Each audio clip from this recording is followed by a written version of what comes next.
श्रीमद्रङ्गशठारिसंयमिवराल्लब्धागमान्तद्वयम् श्रीमद्वीररघूद्वहाद्यषटजित् पादारविन्दाश्रयम् श्रीमद्वेदवतंसदेशिकयतेः कारुण्यवीक्षास्पदं सेवे रङ्गधुरीणशासनवशं नारायणं योगिनम्. முதலிலே தன்யவாதங்கள். ஆஹ்வானம் பண்ணினவாளுக்கும் இப்பொழுது பேசின அமுதன் சுவாமிக்கும் கேட்கறதுக்கு வந்திருக்கிற உங்களுக்கும் எல்லாருக்கும் தன்யவாதங்கள். வேதம் தமிழ் செய்த மாறன் அப்படிங்கிறது விஷயம். மாறன் என்றால் நம்மாழ்வார். நம்மாழ்வாருடைய பிரபந்தங்களிலே இன்றைக்கு திருவாய்மொழி மட்டும் அடிய தன்யோஸ்.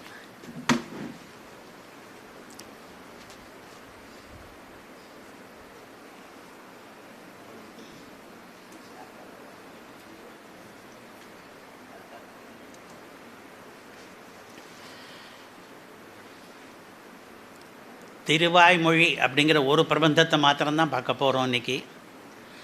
சம்ஸ்கிருதத்தில் வேதம் இருக்குது, நான்மறை அப்படின்னு அடிக்கடி திவ்ய பிரபந்தத்தில் வரும். அந்த நான்மறையில் இருக்கிற கருத்துகள் திருவாய்மொழியிலே பிரதிபலிக்கின்றன. திருவாய்மொழி கருத்துகளும் வேத கருத்துகளும் ஒன்று அப்படிங்கிறது இன்னைய விஷயம். முதல்ல அடியானுடைய ஆச்சாரியனை வந்தனம் பண்ணி ஆரம்பிக்கிறேன். நாராயணகுரும் ஞானவாராசி மகமாஸ்ரயே யோ ராஜதாக்னிபிர்நித்யம் ஆராதிதஹயானனஹ. அடியனுடைய ஆச்சாரியர் நாராயண குரு நாராயண தாதையாரிய மகாதேசிகன். அவர் ஞான வாராசி, ஞான சமுத்திரம்னு அர்த்தம். அவரை நான் ஆசிரியிக்கிறேன்.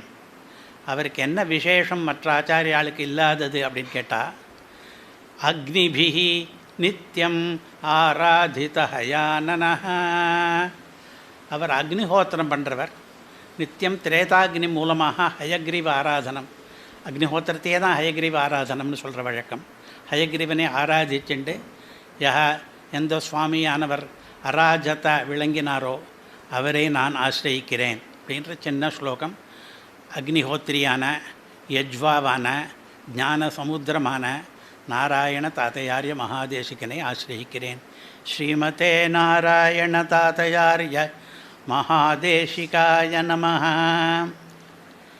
இப்பொழுது சந்தர்ப்பம் வில்லிவலம் அழகிய சிங்கருடைய சதமான மகோத்சவம். ஒரு கோயின்சிடன்ஸ், அடியனுடைய ஆச்சாரியருக்கும் நாராயணன் என்று தான் திருநாமம், நாராயணாரியர். வில்லிவலம் அழகிய சிங்கருக்கும் அதே திருநாமம். அதை வைத்து அடியனுடைய சின்ன ஸ்லோகம். நாராயணயதீந்திரஸ்ய சதமானோத்சவேற்பயே. நாராயண யதீந்திரருக்கு இப்பொழுது சதமானோத்சவம் நடக்கிறது. அதிலே நான் அர்ப்பணம் பண்ணுகிறேன் என்னுடைய நமஸ்காரங்களை. நான் யார் என்றால் நாராயண மகீந்திரஸ்ய சிஷ்யா.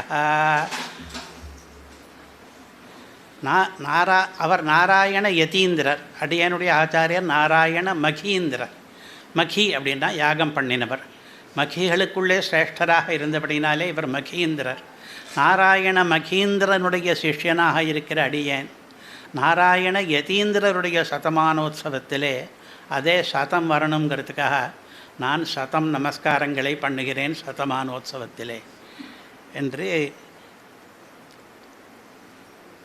எனக்கு இந்த திருமாளிகையிலே இப்போ தான் சாதிச்சார். நிறைய பெரியவாழ்லாம் ஏழ்ந்த திருமாளிகை. அதிலே முதல் தடவையாக வருகிற பாக்கியம் கிடைத்திருக்கிறது. இந்த கிரகத்துக்கு என்ன பெருமை என்றால் பெரியவர்கள் எழுந்தருளியிருந்தார்கள் என்கிற பெருமை. அதனாலே இந்த கிரகமே பாக்கியம் செய்ததுன்னு சொல்ல வேண்டும். அந்த கிரகத்துக்கு கொஞ்சம் வாக்கைங்கரியம் பண்ணுவதற்கு அடியேனும் பாக்கியம் செய்திருக்கிறேன். நாதனை நரசிங்கனை நவின்றேத்துவார்கள் உழக்கிய பாத தூளி படுதலால் இவ்வுலகம் பாக்கியம் செய்ததே என்கிறார் பெரியாழ்வார். இந்த லோகத்துக்கு என்ன பாக்கியம் என்றால், நரசிம்ம பெருமாளை நவின்று அவருக்கு வாச்சிக்க கைங்கரியம் பண்ணி ஸ்தோத்திரம் பண்ணுகிறார்களே உபன்யாசாதிகள் மூலமாக, அப்படிப்பட்டவர்களுடைய பாத தூளி எங்கெல்லாம் படுகிறதோ அந்த இடமெல்லாம் பாக்கியம் பண்ணின இடம். இப்பொழுது இந்த கிரகம் பாததூளி படுதலால் பாக்கியம் பண்ணின கிரகம். அதிலே அடியேனுக்கு இப்பொழுது ஒரு வாய்ப்பு கிடைத்திருக்கிறது. அடியேனும் நாதனை நரசிங்கனை நவின்றேத்தலாம் என்று ஆரம்பிக்கிறேன். பக்கத்திலே ஒரு படம் இருக்கிறது. இது பெங்களூரிலே பிரகாஷ் நகரிலே இருக்கிற மாலோல வேத பவனம். அந்த படத்தை எதுக்காக போட்டிருக்கிறேன் என்றால், வில்லிவலம் அழகிய சிங்கருக்கு அடியன்பால் ரொம்பவும் வாத்சல்யம். எத்தனையோ நிகழ்ச்சிகளை சொல்லலாம். அவருடைய கிருபாபாத்திரம் பால்யத்திலிருந்து அடியேன். அவருடைய பூர்வாசிரமத்திலே அவர் அடிக்கடி நாவல்பாக்கம் கிராமத்துக்கு எழுந்தருளுவார். பிரதி சம்வத்சரம் அங்கு நடக்கிற வித்வத் சதஸிலே பங்கு பெறுவார். அப்பொழுது எப்படித்தே அவரை சேவித்து அவருடைய கிருபைக்கு பெங்களூரில் விஜய் யாத்திரையில் யாதிருச்சிகமாக அடியேனும் வேறு ஒரு ஆஃபீஸ் காரியமாக பெங்களூர் போக நேர்ந்தது. வழக்கம் போல் அழகிய சிங்கரை சேவிக்கிறதுக்கு அங்கே போயிருந்தேன். அந்த சமயம் அவர் சில பேருக்கு பிரபத்தி அனுஷ்டித்து கொண்டிருந்தார். அடியேன் பேர் வாத்சல்யம் அதிகமானபடினாலே கூப்பிட்டார். நீ என்னோட இரு என்றார். அவர் பிரபத்தி அனுஷ்டானம் பண்ணும் பொழுது நடுவில் இப்பொழுது என்ன நடக்கிறது, ஸ்ரீபபக்தி நடக்கிறது, 5 அங்கங்கள் நடக்கின்றன அப்படிங்கிறதெல்லாம் நடுவில் எனக்கு விளக்கம் பண்ணிக்கொண்டே அந்த பிரபத்தி அனுஷ்டானத்தை பண்ணார். அந்த அனுஷ்டானத்தை நடுவில் அந்தரங்கமாக அடியன்கிட்ட ஏகப்பட்ட நாள் பேசின்னு இருந்ததை அங்கே இருக்கிறவா சேவார்த்திகள் வந்திருக்காரோ இல்லையோ அவள்லாம் பார்த்து, அவளுக்கு ஒரு இந்த மாதிரி அழகிய சிங்கர் பண்ணினது இல்லையே, இவர் ஒரு சின்னவரோட ஒருத்தர் ஏன் அடிக்கடி பேசிகிட்டே இருக்கார் அப்படின்னு ஆச்சரியப்பட்டார். 2 மாமி பேசிக்கிறா, அழகிசிங்கர் அடுத்தவரை தயார் பண்ணுறார் போல் இருக்கே அப்படி. அந்த மாதிரி அவள் நினைக்கிற அளவுக்கு தெரியும். அங்கே விஷயம் தெரிஞ்சவாளுக்கு தெரியும், அந்த மாதிரியெல்லாம் இல்லைன்ட்டு அடியன் பேர் வாத்சல்யத்தினால நிறைய நடுவில் பேசிகிட்டே இருக்கார். அது விவரங்கள்லாம் கொடுக்குறார். இந்த மாதிரி பிரபத்தி பிரயோகத்தில் நம்ம எப்படி புரிஞ்சுக்கணும் அப்படிங்கிறதெல்லாம் சொல்லி கொடுக்குறார். அது சொல்லி கொடுக்குற வாத்சல்ய பிரதர்சன பிரக்ரியை எப்படி இருந்ததுன்னா, மீது பேரெல்லாம் அப்படி நினைக்கும்படியாக அவ்வளவு விசேஷமாக இருந்தது. இந்த மாதிரி இன்னும் நிறைய சந்தர்ப்பங்கள் ஸ்ரீரங்கத்தில் என்ன நடந்தது, அஹோபிலத்தில் என்ன நடந்ததுன்னு சொல்லிகிட்டே போனால், அழிசிங்கருக்கு அடியேன்பால் இருக்கிற பரிவு, ஒரு பிரீத்தி, ஒரு கிருபை எவ்வளவு அப்படின்னு எண்ணி பார்க்க முடியாத ரொம்ப கிருபை. அதில் ஒரே ஒரு சந்தர்ப்பத்தை சொல்லிட்டேன். இப்பொழுது தலைப்புக்கு வருகிறேன். வேதம் தமிழ் செய்த மாறன் என்கிற தலைப்பு. அது எங்கேருந்து எடுத்த தலைப்பு அப்படின்னா, மதுர கவி ஆழ்வாருடைய தனியன். வேறொன்றும் நான் அறியேன் வேதம் தமிழ் செய்த மாறன் சடகோபன் வண்குருகூர் ஏரங்கள் வாழ்வாமென்றேத்தும் மதுர கவியார் எம்மை ஆழ்வாரவரே அரண். இந்த தனியனை அருளி செய்தவர் ஸ்ரீமன் நாதமுனிகள் என்கிறார்கள்.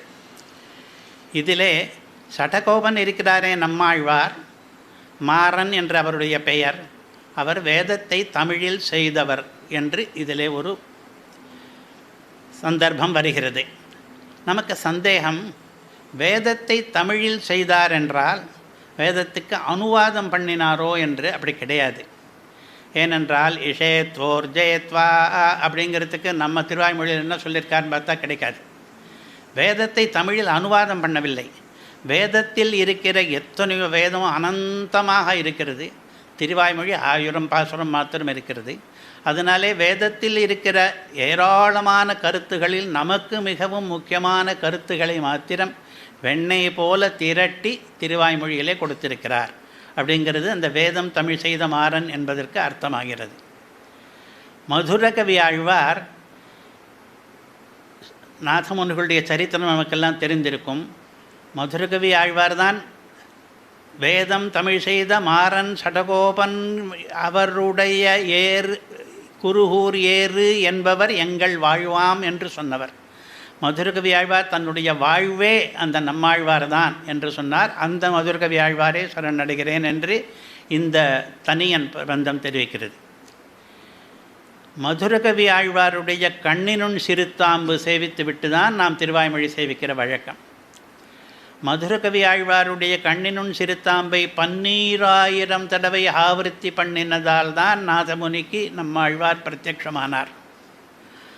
அதனாலே அந்த மதுரகவி ஆழ்வாருடைய தனியனிலே இருக்கிற இந்த வேதம் தமிழ் செய்த மாறன் என்ற இந்த வாக்கியத்துக்கு, வாக்கிய கண்டத்துக்கு நிறைய மதிப்பு உண்டு. நாம் என்ன பார்க்க போகிறோம் இன்றைக்கு? எந்த விதத்திலே வேதத்தை மாறன் தமிழ் செய்தார் என்பதை பற்றி பார்க்க போகிறோம். இதை பல விதமாக பார்க்கலாம். முதலிலே ஒரு விதத்திலே ஆரம்பிப்போம்.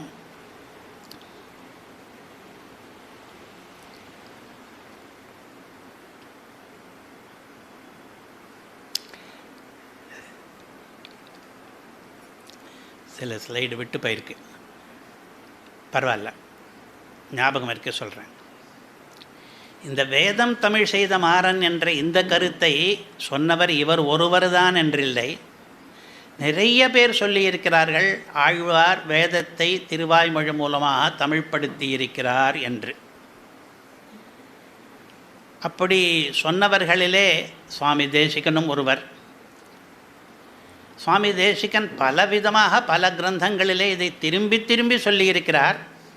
அதிலே ஒன்று தயாசதகத்திலே தத்தே யத் சூக்தி ரூபேண திரிவேதி சர்வயோக்கியதாம் என்று. அதற்கு என்ன அர்த்தம் என்றால், எந்த ஆழ்வார்களின் அருளிச் செயல்கள் மூலமாக திரிவேதி என்ற வேத தொகுப்பானது சர்வயோக்கியதாம் தத்தே, எல்லாருக்கும் யோக்கியமாக ஆகிறதோ என்று ஆழ்வார் சூக்திகளுடைய பிரபாவத்தை சொல்லும் பொழுது, வேதமேதான் ஆழ்வார் சூக்தியாகி ஒரு சிறப்பை அடைகிறது என்று அருளி செய்கிறார். அப்பொழுது ஆழ்வார் சூக்தி வேதத்தினுடைய இன்னொரு ரூபம், தமிழ் ரூபம். இப்படி இந்த புது ரூபத்தை அந்த வேதம் எடுத்துக்கொண்ட பொழுது, முதலிலே சர்வயோக்கியமாக இல்லாமல் இருந்த வேதமானது அது திரைவர்ணிக மாத்திர யோக்கியமாக இருந்தது. இப்பொழுது ஆழ்வார் சூக்தி என்கிற தன் அவதாரத்தை தானே எடுத்துக்கொண்ட பிறகு சர்வயோக்கியமாக ஆகிவிட்டது என்று வேதம்தான் திருவாய்மொழி, வேதத்தினுடைய இன்னொரு ரூபம்தான் திருவாய்மொழி என்று தேசிகன் அருளி செய்திருக்கிறார். அதே மாதிரி நமாம்யகம் திராவிட வேதசாகரம் என்று ஸ்ரீமன் நாதமுனிகள் அருளும் பொழுது திருவாய்மொழியையே சேவிக்கிறேன் என்கிறார். திருவாய்மொழி அருளி செய்த மாறனை சேவிப்பதிருக்கட்டும், மாறன் அருளி செய்த திருவாய்மொழியையே நான் சேவிக்கிறேன். அது திராவிட வேத சாகரம், தமிழ் வேத சமுத்திரம் என்று அர்த்தம். அதாவது வேதம் தமிழிலே திருவாய்மொழியாக உருவெடுத்து அது சமுத்திரம் போலே இருக்கிறது. நாதமுனிகள் பெரிய கவி, பெரிய சாஸ்திரஜர். நம்முடைய சம்பிரதாயம் அவர் மூலமாகத்தான் ஆரம்பித்து வந்திருக்கிறது, நாதோபஜ்ஞம் பிரவருத்தம் என்று. அதனாலே பக்தாமிருத்தம் விஸ்வஜனானுமோதனம் என்ற அந்த தனியனிலே சமுத்திரத்துக்கும் திருவாய்மொழிக்கும் நிறைய உவமைகளை சொல்லியிருக்க, நிறைய ஒப்புமைகளை சொல்லியிருக்கிறார். பல விதங்களிலே திருவாய்மொழி சமுத்திரம் போல இருக்கிறது என்று. இப்பொழுது நாம் அதற்கு போவதில்லை, சற்று விலகிவிடும். அதிலே திராவிட வேத சாகரம் என்று இந்த சமுத்திரமானது தமிழ் வேத சமுத்திரம் என்று சொன்னதினாலே திருவாய்மொழியை அவர் தமிழ் வேதம் என்று அருளிக்கிறார் என்று தெரிகிறது. இன்னும் சிலர், உதாரணமாக திருவரங்கத்தமுதனார் ராமானுஜ நூற்றந்தாதியிலே எய்தற்கரிய மறைகளை என்று ஆரம்பிக்கிற பாசுரத்திலே என்ன அருளி செய்கிறார்? மறைகள் நம்மாலே அடைவதற்கு கஷ்டமாக இருக்கின்றன. மறைகள் நமக்கு அவ்வளவு சுலபத்தில் எளிதில் கிடைப்பதில்லை. சில பேருக்கு அதற்கான யோக்கியத்தை இல்லை. திரைவர்ணிகர்கள் மட்டுமே, அதிலேயும் புருஷர்கள் மட்டுமே, அதிலேயும் உபநயனம் ஆனவர்கள் மட்டுமே அந்த வேதத்தை சொல்லலாம் கேட்கலாம் என்றெல்லாம் இருக்கிறது. இவ்வளவு நியமங்கள் நிர்பந்தங்கள். அதனாலே எய்தற்கரிய மறைகள் என்ற இந்த வேதங்கள் இருந்த சமயத்திலே அதை நமக்கெல்லாம் உபயோகப்படும்படியாக ஆக்கி தந்தார் நம்மாழ்வார். அந்த பாசுரத்திலே அப்படிப்பட்ட நம்மாழ்வாருடைய தொண்டரான ராமானுஜரை பற்றி பேசப்போகிறார் அந்த பாசுரத்திலே. அது ஒன்று. நாம் பார்த்தோம், நாதமுனிகள், தேசிகன், திருவரங்கத்தமுதனார் முதலிய பலர் இந்த கருத்தை சொல்லியிருக்கிறார்கள் என்று. இன்னும் யார் யார் இது வேதம் தமிழ் செய்த மாறன் என்று சொல்லியிருக்கிறார்கள் என்று பார்த்தோமானால் அதுவே தனி உபன்யாசமாகிவிடும். சடகோபரந்தாதியிலே இருக்கிறது, மாறன் அலங்காரத்திலே இருக்கிறது, திருவள்ளுவ மாலையிலே, இதெல்லாம் நம்ம சம்பிரதாய கிரந்தங்கள் இல்லை, இதெல்லாம் தமிழ் இலக்கியங்கள். அந்த தமிழ் இலக்கிய நூல்கள் எல்லாம் நம்மாழ்வாரை போற்றுகின்றன. எப்படி போற்றுகின்றன? வேதம் தமிழ் செய்த மாறன் என்ற ரீதியிலே நம்மாழ்வாரை போற்றுகின்றன. அவற்றையெல்லாம் விட்டுவிட்டு இப்பொழுது என்ன பார்க்க போகிறோம்? எத்தனை பேர் சொல்கிறார்களே மாறன் வேதத்தை தமிழ் செய்தார் என்று. அப்படி என்னென்ன கருத்துகள் எந்தெந்த வேத வாக்கியங்களிலிருந்து எடுத்து எந்தெந்த திருவாய்மொழி வாக்கியங்களாக அமைத்து கொடுத்திருக்கிறார் என்பதுதான் இன்றைய உபன்யாச விஷயம். இதுவரையில் நடந்தது அதற்கான தொடக்கம். முதலிலே திருவாய்மொழியினுடைய ஆரம்பத்தை எடுப்போம். உயர்வர உயர்நலமுடையவன் எவனவன் அயர்வரும் அமரர்கள், மூணாவது வரி போயிட்டேன். மயர்வர மதிநலம் அருளினன் எவனவன் அயர்வரும் அமரர்கள் அதிபதி எவனவன் துயரரு சுடரடி தொழுதழன் மனனே. திருவாய்மொழி ஆரம்பிக்கிறது. திருவாய்மொழிக்கு நிறைய வியாக்கியானங்கள் இருக்கின்றன. முதலான வியாக்கியானம் திருக்குறுகை பிரான் பிள்ளான் அருளி செய்த திருவாராயிரப்படி என்கிற வியாக்கியானம்.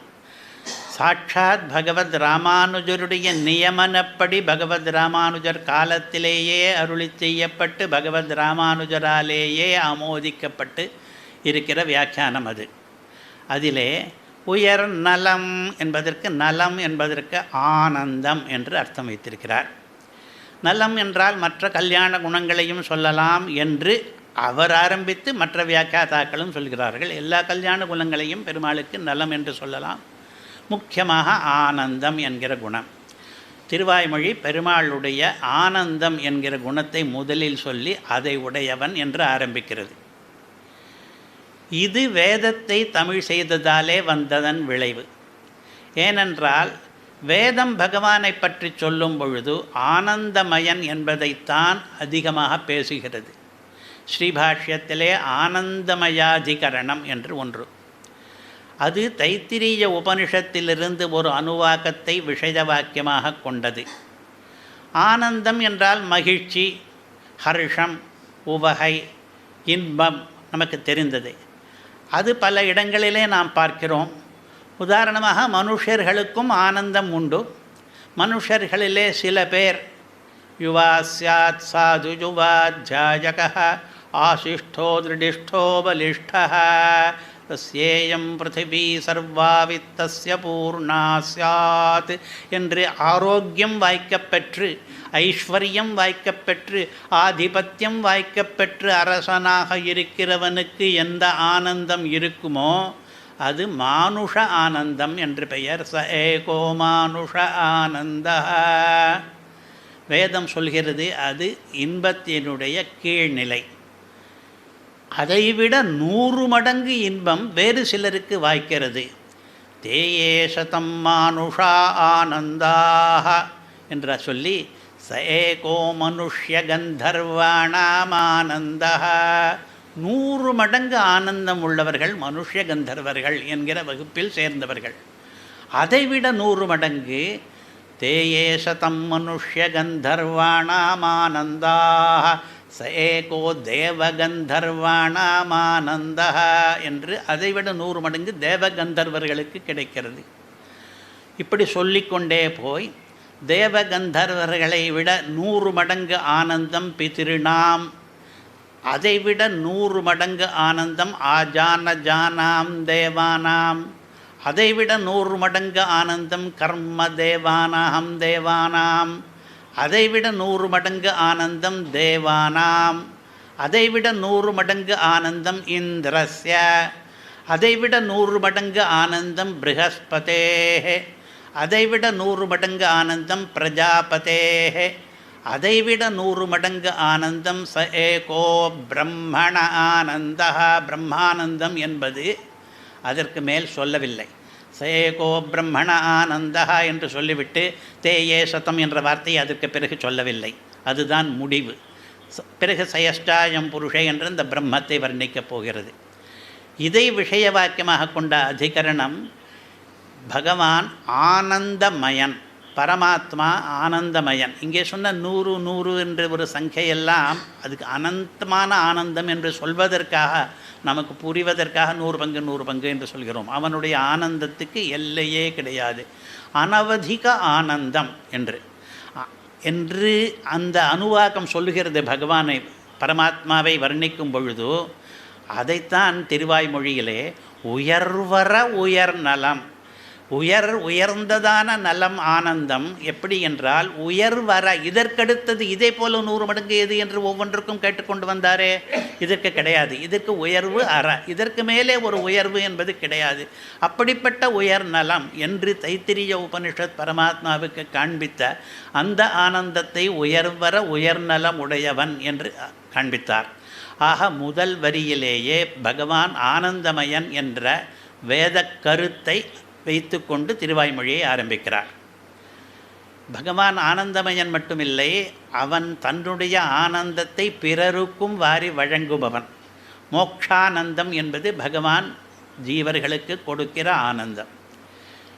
அவனே ஒரு ரசமயன், அவனை அடைந்தால் எல்லாரும் ஆனந்தத்தை அடைவார்கள் என்றெல்லாம் வேதம் மேலே சொல்லப் போகிறது.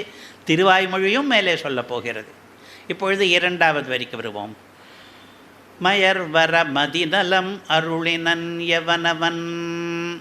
பகவானை சொல்லும் பொழுது மதி நலம் அருளினான். மதி என்றால் புத்தி, புத்தியினுடைய நலம் அருளினான். ஸ்வேதாஸ்வதர உபனிஷத் என்று ஒன்று இருக்கிறது. அது என்ன சொல்கிறது? நமக்கெல்லாம் புத்தி வேண்டுமானால், புத்தி எல்லாருக்குமே இருக்கிறது, புத்தி இல்லாதவன் மனுஷன் இருக்க முடியாது. மூளை என்று ஒன்று இருக்கும், புத்தி இருக்கும். அது சுபமாக வேண்டுமானால் அதற்கு அதான் மதி நலம் என்பது. மதி இருக்கிறது எல்லாருக்கும், அது மதி நலமாக வேண்டுமானால் அந்த உபனிஷத் என்ன சொல்லுகிறது? பெருமாளிடம் சன்னோ தேவ சுபயா புத்தியா சயுனக்து என்று பிரார்த்தனை. அதிலே அந்த தேவன் பரமாத்மாவானவன் நம்மை சுபமான புத்தியோடு கூட, சுபமான புத்தி என்பதைத்தான் மதி நலம் என்று ஆழ்வார் அருளுகிறார். சயுனக்து நமக்கு புத்தியோடு சஞ்சோகத்தை ஏற்படுத்தட்டும், நமக்கு புத்தி வருமாறு பண்ணட்டும் என்ற பிரார்த்தனை அங்கே இருக்கிறது. ஆஹா, மதி நலத்தை நமக்கு அருளுபவன் அவன்தான் என்கிறது அந்த உபனிஷத். ஒரு தடவை 2 தடவை இல்லை, பல மந்திரங்களிலே ஹிரண்ய கர்ப்பம் பஷ்யத ஜாயமானம் சன்னோ புத்தியா சுபயா சயுனக்து. மறுபடியும் அடுத்த மந்திரத்திலையும் ஹிரண்ய கர்ப்பம் பூர்வம் ஜனயமாச சன சுபயா புத்தியா சயுனக்து. நமக்கு மதிநலம் அருள வேண்டியவன் அவன்தான். விசைதி சஹந்தம் விஸ்வமாதௌ சதேவஹ சனோ புத்தியா சுபயா சயுனக்து. அந்த பகவானை பலவிதமாக வர்ணித்து விட்டு ஒவ்வொரு மந்திரத்தின் முடிவிலேயும் அவன் நமக்கு மதிநலம் அருள வேண்டும் என்று அந்த ஸ்வேதாஸ்வதரம் பிரார்த்திக்கிறது. அது அவ்வளவு முக்கியமாக இருப்பதனாலே அந்த உபனிஷத்து நமக்கு நல்ல புத்தி வேண்டுமானால் பகவத் அனுகிரகம் நமக்கு வேண்டும் என்பதை இத்தனை வாக்கியங்களிலே சொல்வதாலே அது முக்கியம் என்று கருதி திருவாய்மொழியிலே 2வது வரியிலே மயர்வர மதிநலம் அருளினன் எவனவன் என்று ஆழ்வார் சாதித்திருக்கிறார். அதாவது உபனிஷத்துகளிலே வேதங்களிலே இருக்கிற கருத்துகளிலே எவை முக்கியமோ, எவை அடிக்கடி பேசப்படுகின்றனவோ, எவை மகர்ஷிகளாலே ஸ்மிருத்தியாதிகளிலே உபபிரம்மணம் பண்ணப்பட்டிருக்கின்றனவோ அவற்றையெல்லாம் திரட்டி கொடுக்கிறது திருவாய்மொழி என்று நாம் பார்க்கிறோம். ஏற்கனவே சொன்னேன், நலம் என்பதற்கு ஆனந்தம் என்ற அர்த்தம். ஆனால் வியாக்கியாதாக்கள் சில பேர் நலம் என்று எல்லா கல்யாண குணங்களையும் சொல்கிறார்கள் என்று. பகவானுக்கு எத்தனையோ கல்யாண குணங்கள் இருக்கின்றன. சௌஷீல்ய வாத்சல்யா என்று ஆரம்பித்து சரணாகதி கத்தியத்திலே பகவத் ராமானுஜர் 25 குணங்களை சொல்லிவிட்டு இது போல இன்னும் பல இத்தியாத்ய சங்கேஜ கல்யாண குணகணோக மகார்ணவா என்று நிறைய கல்யாண குணங்கள் உடையவர் என்று வேதம் அந்த குணங்களை அடிக்கடி பாராட்டுகிறது. அதனால்தான் பகவானுக்கு குணங்களே கிடையாது, அவன் நிர்குணமான பிரம்மா என்று சொல்பவர்கள் இருக்கிறார்கள். அவர்களை நாம் உபனிஷத் தர்மத்தை சொல்பவர்களாக ஒப்புக்கொள்வதில்லை. உபனிஷத்திலே சொன்ன பிரம்மா, சொன்ன பரமாத்மா அவர் கல்யாண குணாகரராக இருக்கிறார். அதை சொல்வதற்காக ஒரு வேத வாக்கியம் இப்பொழுது பராஸ்ய சக்திர் விவிதைவ ஸ்ரூயதே ஸ்வாபாவிகி ஞானபலக்ரியாச்ச என்று. இந்த பரமாத்மாவுக்கு விவிதா பலவிதமான சக்தி ஆற்றலானது பரா மேம்பட்டு இருக்கிறது என்று ஆரம்பிக்கிறது. சக்தி என்ற ஒரு குணத்தை சொல்வதற்கு பிறகு ஸ்வாபாவிகி இயல்பாகவே ஞானம் பலம் என்று பல குணங்களை சொல்லுகிறது. இவையெல்லாம் பரா என்று சொல்லியிருக்கிறதே. பரா என்றால் உத்கிருஷ்டமானது, உயர்ந்தது என்று அர்த்தம். அதைத்தான் இங்கே உயர்நலம் உயர்ந்த கல்யாண குணங்களை உடையவன் என்று இந்த மாதிரியான வேத வாக்கியங்களை அனுவதிப்பது போல ஆழ்வாரும் அருளி செய்திருக்கிறார். திருவாய்மொழியினுடைய முதல் பாசுரத்தினுடைய 3வது வரி இப்பொழுது அயர் வரும் அமரர்கள் அதிபதியவனவன். இதுவும் வேதத்தினுடைய சாயைதான். வேதம் பரமாத்மாவை பற்றி சொல்லும் பொழுதெல்லாம் அவன் அமரர்கள் அதிபதி என்பதை அடிக்கடி சொல்கிறது. அமரர்கள் தேவர்கள், அவர்களுக்கெல்லாம் அதிபதியாக இருப்பவன். தேவர்கள் பல பேர் இருக்கிறார்கள், அவர்களிடையேயும் ஏற்றத்தாழ்வுகள் இருக்கின்றன.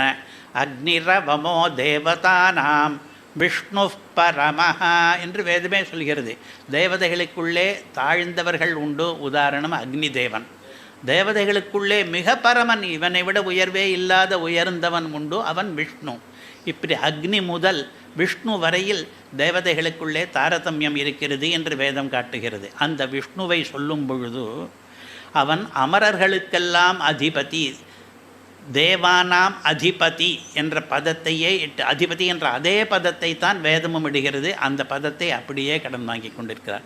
ச தேவானாம் அதிபதிர் பபூவசோ அஸ்மாகும் அதிபதீன் கரோது வஜக்ஸ்யாமபதயோரயீணாம் என்று தைத்திரிய சம்ஹிதை சொல்லும் பொழுது சஹா தேவானாம் அதிபதிர் பபூவ, அமரர்களுக்கு அதிபதியானவன் அவன். நம்மையும் நம்முடைய சமூகத்தாருக்கு அதிபதியாக்க வேண்டும் என்று அங்கே பிரார்த்தனை.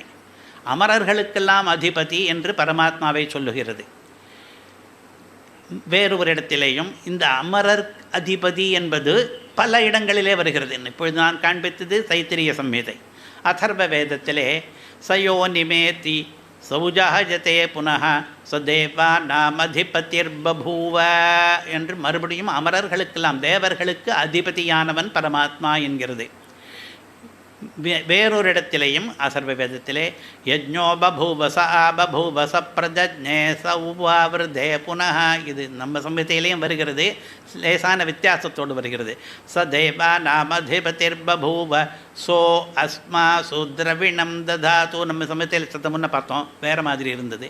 சில வித்தியாசத்தோடு வேறொரு இதே மாதிரியான மந்திரம் அதர்வ வேதத்திலே வந்திருக்கிறது. இப்போ பார்த்த 4 மந்திரங்களுக்கும் எது பொது என்றால் சஹ தேவானாம் அதிபதி அப்படிங்கிறது இந்த 4லேயுமே வருது. தேவானாம் அதிபதி என்றால் அமரர் அதிபதி. அதைத்தான் 3வது வரி சொல்லுகிறது. அயர் வரும் அமரர்கள் அதிபதி அவனவன் என்று. இந்த முதல் பாசுரத்திலே பெருமாளுக்கு 3 அடைமொழிகளை இட்டிருக்கிறார் நம்மாழ்வார். 4வது வரியிலே பெருமாளுக்கான அடைமொழிகள் எதுவும் கிடையாது. துயரற சுடரடிந்து பெருமாளை பற்றி பேச 3 அடைமொழிகளும் நாம் இப்பொழுது என்ன பார்த்தோம்? அடிக்கடி வேதத்திலே பரமாத்மாவுக்கு என்ன விசேஷணங்கள் சொல்லி இருக்கிறதோ அதை எடுத்து அந்த 3ஐயும் 3 வரிகளில் இட்டிருக்கிறார் என்று பார்க்க வேண்டும். இப்படி வேத வாக்கியங்களை கொண்டு திருவாய்மொழியை ரசிப்பவர்களுக்கு ஏற்கனவே இருக்கிற திருவாராயிரப்படி வியாக்கியானம் இதெல்லாம் அப்படித்தான். அவர்கள் வேத வாக்கியங்கள் மூலமாகத்தான் ரசிக்கிறார்கள். அவர்களுக்கு நிச்சயமாக ஒன்று தெரியும், இவர் வேதம் தமிழ் செய்கிறார் என்று. இவர் தானாக சில கருத்துக்களை சொல்லவில்லை, வேதத்தில் இருக்கிற கருத்துக்களை சொல்வது மட்டும் இல்லை, வேதம் தமிழ் செய்கிறார் என்று சொல்லலாம் அளவுக்கு வேதத்திலே இருக்கிற முடிந்தவரையில் அதே பதங்களையே கூட போட்டு அதிபதி முதலிய பதங்களை ஞாபகப்படுத்தி வேத வாக்கியத்தை அதை கொண்டு பகவானை நமக்கு அறிமுகப்படுத்துகிறார் முதல் பாசுரத்திலே என்று. இப்பொழுது இதுவரையில் என்ன பார்த்தோம்? திருவாய்மொழியிலே முதல் பாசுரம் எடுத்துக்கொண்டோம். அதில் 3 வரிகள் பார்த்தோம். 3 வரிகளிலே பரமாத்மாவுக்கு 3 விசேஷணங்கள் இருந்தன. அந்த 3 விசேஷணங்களுமே வேத வாக்கியங்களிலிருந்து வந்த விசேஷணங்கள் தான். வேத வாக்கியங்களிலேயும் இவை அடிக்கடி வந்தவை, ஒரு வாக்கியத்தில் மட்டுமில்லை என்பதை இதுவரையில் பார்த்தோம். இதனாலே நாம் நிச்சயப்படுத்தி கொள்ளலாம், இவர் வேதம் தமிழ் செய்த மாறன்தான், இதே போலத்தான் பல கருத்துகள் பின்னாலும் வரப்போகின்றன என்று.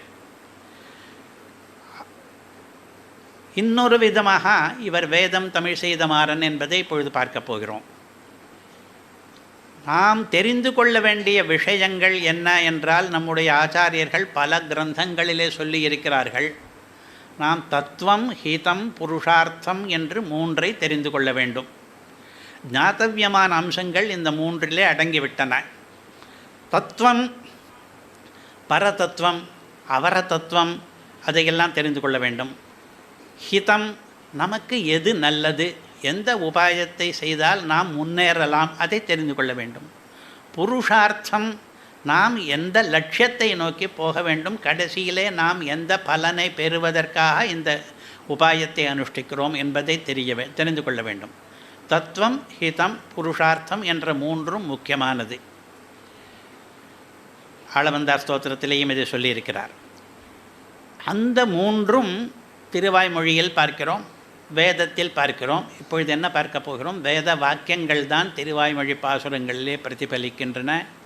வேதம் எதை பரதத்துவம் என்று பலபடியாக பேசியதோ அதைத்தான் திருவாய்மொழியும் பேசுகிறது. வேதம் எதை பரமஹிதம் என்று நமக்கு உபதேசித்ததோ அதைத்தான் திருவாய்மொழியும் உபதேசிக்கிறது. வேதம் எதை பரமபுருஷார்த்தம் என்று சொல்லிற்றோ அதைத்தான் திருவாய்மொழியும் சொல்லுகிறது என்பதை இப்பொழுது 2வது பகுதியிலே பார்க்க போகிறோம்.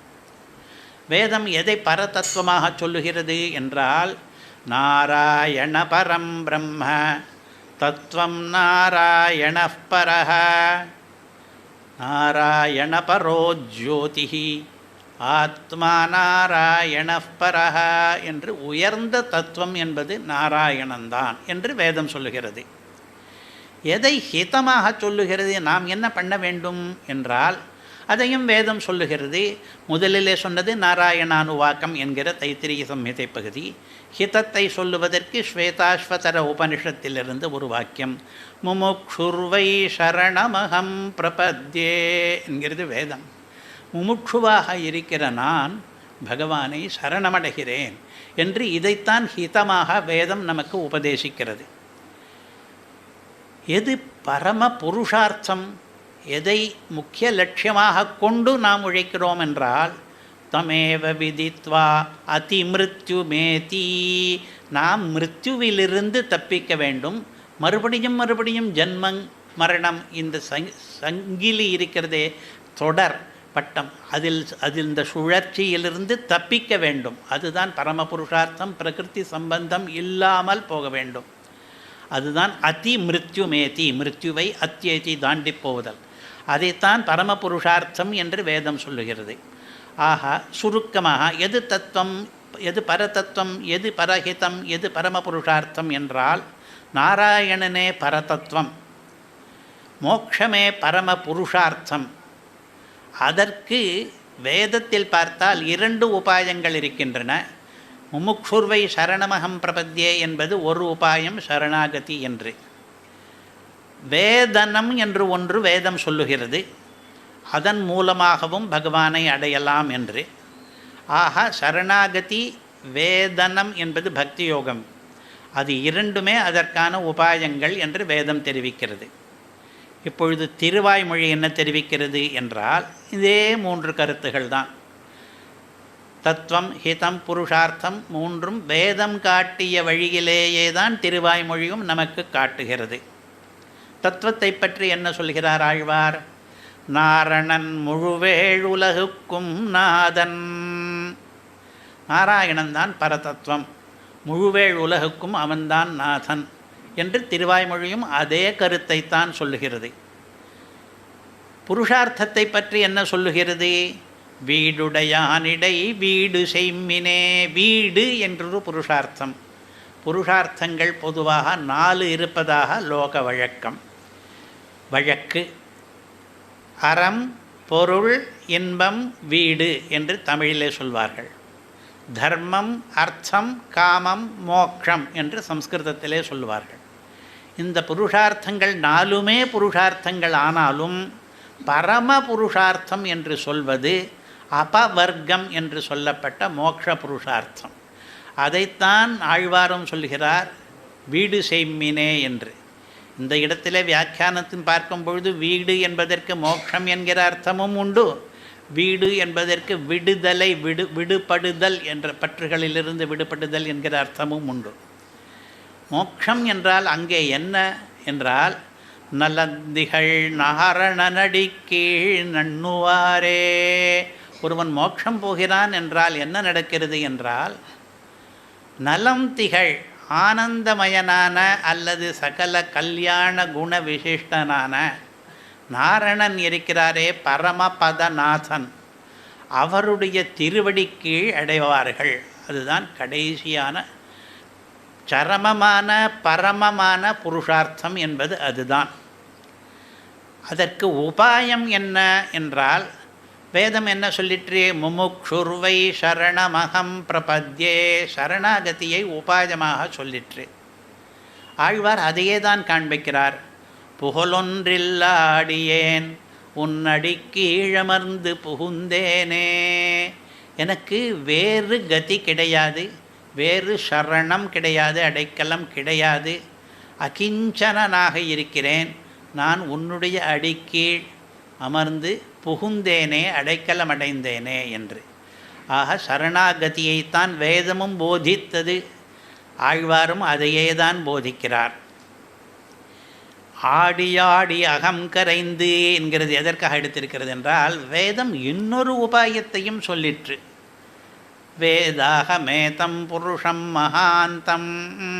அதிலே நான்யப் பந்தா அயனாய வித்யதே என்று, இது ஒருதான் வழி, வேறொன்றும் கிடையாது என்று பக்தியை பற்றித்தான் பேசுகிறது. பக்தி என்கிற வார்த்தை இல்லை, வேதனம் என்கிற அறிதல் என்று அர்த்தம்.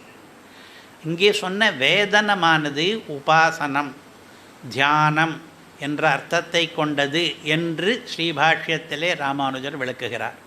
அதுதான் நாம் சொல்கிற பக்தி யோகம்.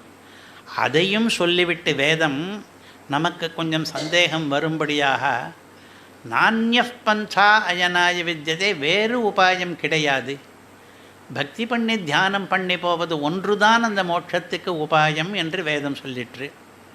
இப்பொழுது நாம் என்ன சொல்லி கொண்டிருக்கிறோம்? வேறு உபாயமான சரணாகதியை அதிக வலியுறுத்தி கொண்டு நாம் சொல்லி கொண்டிருக்கிறோம்.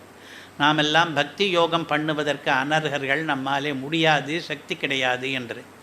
அப்படி இருக்கும் பொழுது இந்த வேத வாக்கியம் வேறு வழியே கிடையாது, பக்தி யோகம்தான் பண்ணியாக வேண்டும் என்று சொல்கிறதே, விரோதம் இல்லையா என்றால், நம்முடைய ஆச்சாரியர்கள் விவரிக்கிறார்கள், ஆமாம், வேத வாக்கியம் சொன்னது சரிதான், பக்தி யோகம் ஒன்றுதான் உபாயம். சரணாகதி பண்ணிக்கொள்பவர்களும் அதை மறுக்கவில்லை. அடியேனால் பக்தி யோகம் பண்ண முடியாதபடியினாலே அந்த பக்தி யோகன் ஸ்தானத்திலே தேவரீரே இருந்து, எழுந்தருளி இருந்து, அடியேனை பக்தி யோகம் செய்தவனாக பாவித்து பக்தி யோகம் பண்ணுவதற்கான பலனை அகிஞ்சனான அடியேனுக்கும் தர வேண்டும், நான் கைமுதலற்றவன் என்ற பிரார்த்தனை தானே சரணாகதி. ஆக சரணாகதி என்று உபாயம் இருக்கிறதே, அது பக்தி யோகம் ஒன்றுதான் உபாயம் என்ற வேதத்துக்கு முரணாகிவிட்டதே என்று சொல்ல வேண்டாம். இப்பொழுதும் பக்தி யோகம் ஒன்றுதான் உபாயம், சரணாகதி என்பது அந்த பக்தி யோகத்தின் பலனை எனக்கு கொடு என்று கேட்பது தான்.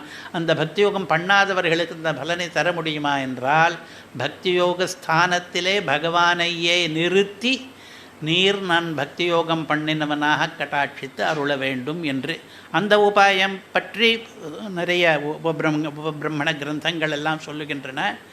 ஆழ்வாரும் அடைக்கலம் மட்டுமில்லாமல் ஆடியாடி அகம் கரைந்து முதலிய பாசுரங்களிலே பக்தி மேலீட்டினாலே இவனுக்கு ஏற்படுகிற சரீர விகாரங்களை எல்லாம் வர்ணித்து அவ்வளவு பக்தி, அதுதான் பரபக்தி என்கிறார். அந்த ஆழ்வாருடைய பரபக்தி தான் திருவாய்மொழியாக பரிணமித்தது என்று ஒரு தேசிக சூக்தி இருக்கிறது. வால்மீகி ராமாயணம் எழுதினார். நிறைய ஸ்லோகங்கள் அவரிடமிருந்து கொட்டின. அப்பொழுது அவர் எழுதுகிறார், வால்மீகி தமசா நதி தீரத்திலே ஏதோ ஒரு வேடன் ஒரு பறவையை கொல்வதை பார்த்த உடனே மானிஷாத பிரதிஷ்டாம் துவம் என்கிற ஸ்லோகம் அவர் எறியாமல் அவர் வாயிலே வந்தது. இப்படி போய் பறவையை கொல்லுகிறாயே என்று. அது சோகமான ஸ்லோகம். அந்த சோகமான ஸ்லோகமானது நிறைய ஸ்லோகங்களுக்கு விதை போட்டுவிட்டது. அது ராமாயணமாக வந்துவிட்டது. அதனாலே ஸ்லோகத்வமாகதா என்று அங்கேயே சொல்லியிருக்கிறார். சோகமானது ஸ்லோகமாக வந்துவிட்டது என்று. தேசிகன் அதை எடுத்து காண்பித்து வால்மீகிக்கு சோகமானது ஸ்லோகமாக வந்தது போலே ஆழ்வாருக்கு, நம்மாழ்வாருக்கு காதல் களிப்பு பரபக்தியானது திருவாய்மொழியாக வந்துவிட்டது. ஒரு உணர்வு தான் ஒரு பிரபந்தமாக பரிவாகம் பண்ணுகிறது. வால்மீகிக்கு சோக உணர்வு, அது ராமாயணமாக ஆயிற்று. நம்மாழ்வாருக்கு பரபக்தி என்கிற உணர்வு, அது திருவாய்மொழியாக ஆயிற்று என்று சொல்லும் பொழுது பரபக்தி என்கிற வார்த்தையை உபயோகப்படுத்துகிறார். அந்த பரபக்தி எப்படி இருக்கும் என்பதைத்தான் இந்த ஆடி அகம் கரைந்து முதலிய பாசுரங்கள் சொல்லுகின்றன. இப்பொழுது என்ன பார்த்து கொண்டிருக்கிறோம்? தத்துவம், ஹிதம், புருஷார்த்தம் என்று 3 இருக்கின்றன. இந்த 3ஐயும் வேதம் தெளிவாக விளக்குகிறது. வேதம் எப்படி விளக்குகிறதோ அதே மாதிரி தான் திருவாய்மொழியும் விளக்குகிறது என்று பார்த்து கொண்டிருக்கிறோம். இதுவரையில் நடந்தது 2 விதமாக வேதம் தமிழ் செய்த மாறன் என்று. முதல் விதம் எப்படி பார்த்தோம்? திருவாய்மொழியிலே முதல் பாசுரத்திலே பரமாத்மாவுக்கு இட்ட 3 அடைமொழிகள், விசேஷணங்கள் 3மே வேதத்திலிருந்து எடுத்தது. இரண்டாவதாக எப்படி பார்த்தோம்? நமக்கு ஞாதவியங்களாக விதிக்கப்பட்ட 3 இருக்கின்றனவே, தத்துவம், ஹிதம், புருஷார்த்தம் என்று. இந்த 3மே வேதம் எப்படி சொல்லியிருக்கிறதோ அப்படியே திருவாய்மொழியும் சொல்லியிருக்கிறது என்று பார்த்தோம். இதற்கடுத்த 3வது விதமாக இதை நாம் எப்படி அணுகப் போகிறோம் என்றால், லோகத்திலே எத்தனையோ தரிசனங்கள் இருக்கின்றன. நம்முடைய தரிசனத்தை நாம் எம்பெருமானார் தரிசனம் என்று சொல்கிறோம். திருக்கோட்டியூர் நம்பி அந்த பெயரை வழங்கினார் என்ற ஐதிஹ்யம். இப்பொழுது நாம் தேசிக தரிசனம் என்று சொல்கிறோம். அதுவும் அதுவே தான். இதமகில தமக்கர்ஷனம் தர்சனம் நஹா என்று தேசிகன் சொல்லும் பொழுது பெரியவாள் நஹான்றது தேசிக தரிசனம்ங்கிற அர்த்தத்தையும் சேர்த்திருக்கார். இதில் நம்முடைய தரிசனம் என்று தேசிகன் சொல்லுகிறார். அந்த பெயர் வைத்திருக்கிறோம். வேறு எத்தனையோ தரிசனங்கள் இருக்கின்றன. சாங்கிய தரிசனம், யோக தரிசனம், பாசுபத தரிசனம், அவையெல்லாம் ஒவ்வொன்றும் வெவ்வேறு கருத்துக்களை சொல்லுகின்றன.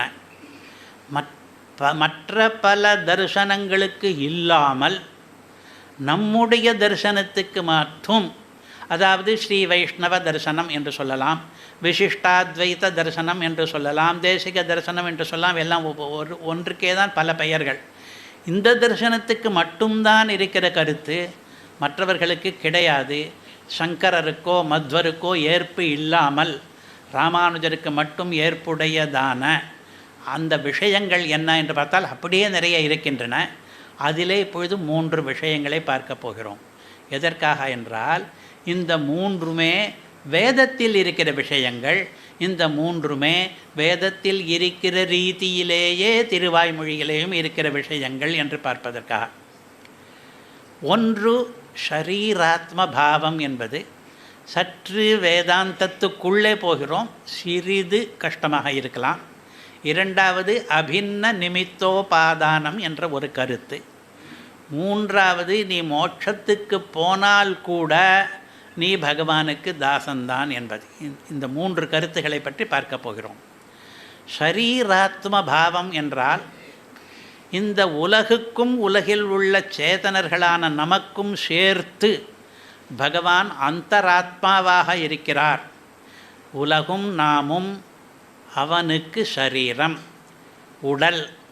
அவன் நமக்கு ஷரீரி, உயிர் என்றோ ஆத்மா என்றோ சொல்லலாம் என்ற ஒரு கருத்து.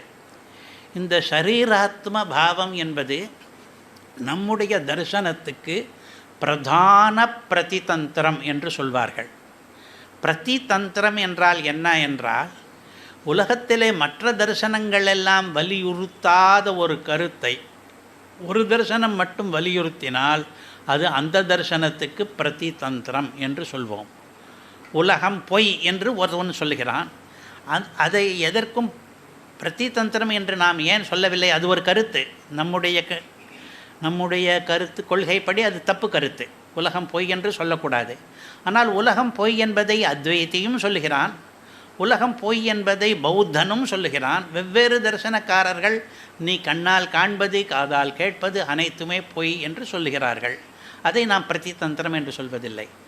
ஆனால் ஷரீராத்ம பாவம் என்று ஒன்று இருக்கிறதே, அதை நாம் மட்டும்தான் சொல்லி கொண்டிருக்கிறோம்.